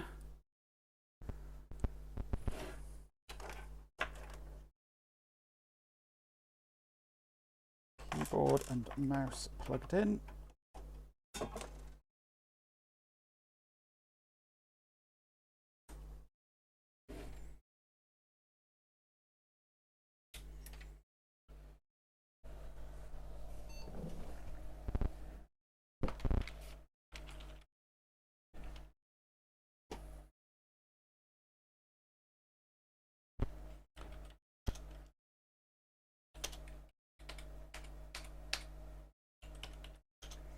Back to the 8 gig SD card.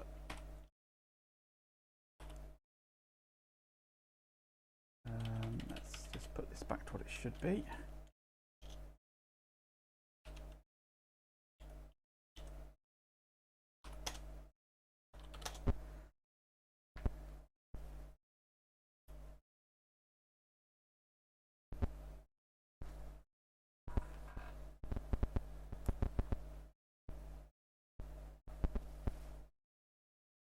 It's booting so far. That's a good sign.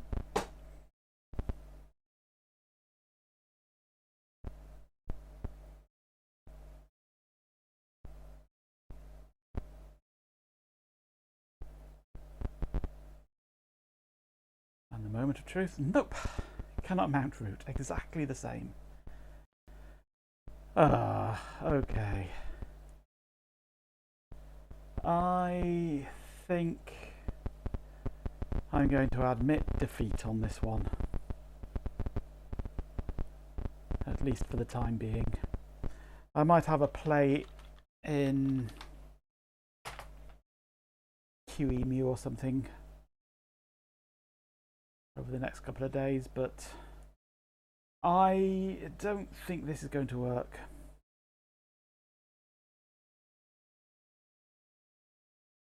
It might be requiring something strange, like it has to be installed onto a SCSI drive or something like that, and it's trying to mount it on an Adaptec card or something.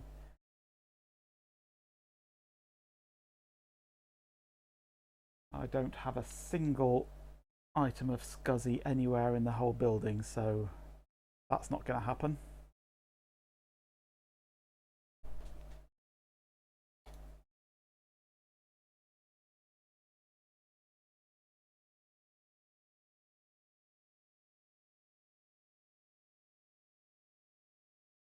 Ooh.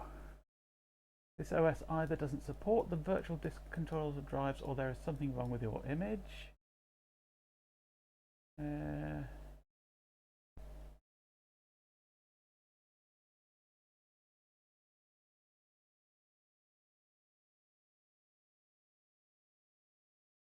BIOS update, no.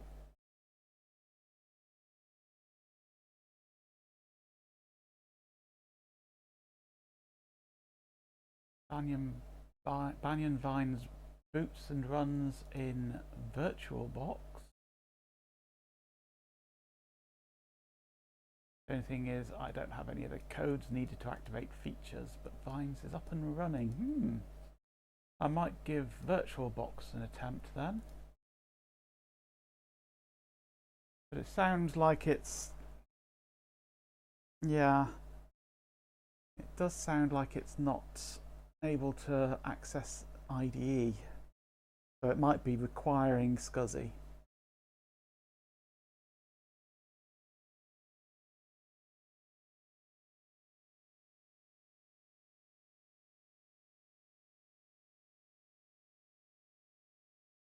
I haven't used VirtualBox for a long time. I do all my virtualization in KVM these days, Linux KVM.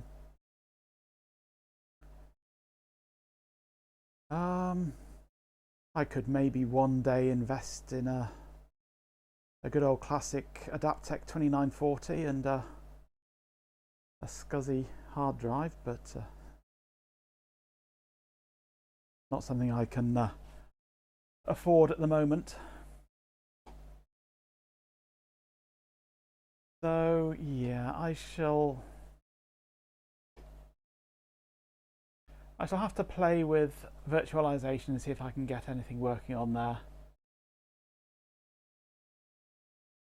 Because it might be possible once it's booting on virtualization to then use that to craft a new kernel that does support IDE. I'm not admitting defeat, I'm just pausing the project until I have more information or more to go on. At the moment it's just banging my head against a brick wall and always ending up with the same error. So I think I'm going to have to play with virtualization and see if I can at least get it booting. But it does sound like even if I do get it booting, I won't actually be able to do anything with it because you can't even start the services without licenses, and those licenses just don't seem to exist anymore. So I think even if I do get it booted, it won't be usable for anything anyway. But it'll be fun to if I can just get it going on hardware. So yeah, that's going to be my next port of call then, is going to be virtualization. So I'm going to call it here, I think, for today, and I'm going to send you, Carrot House, off to do some work on your next video. You've got no excuse not to now if I finish the stream.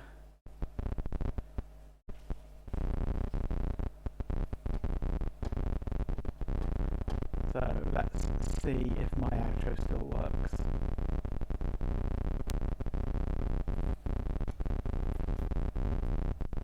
There goes those bits. Okay, well, that was, I won't say an unmitigated disaster, but it was non-successful so far. As I say, I'm going to go down the virtualization route, but that's not going to be particularly interesting to watch, so I'm just going to do that in my own time and report back.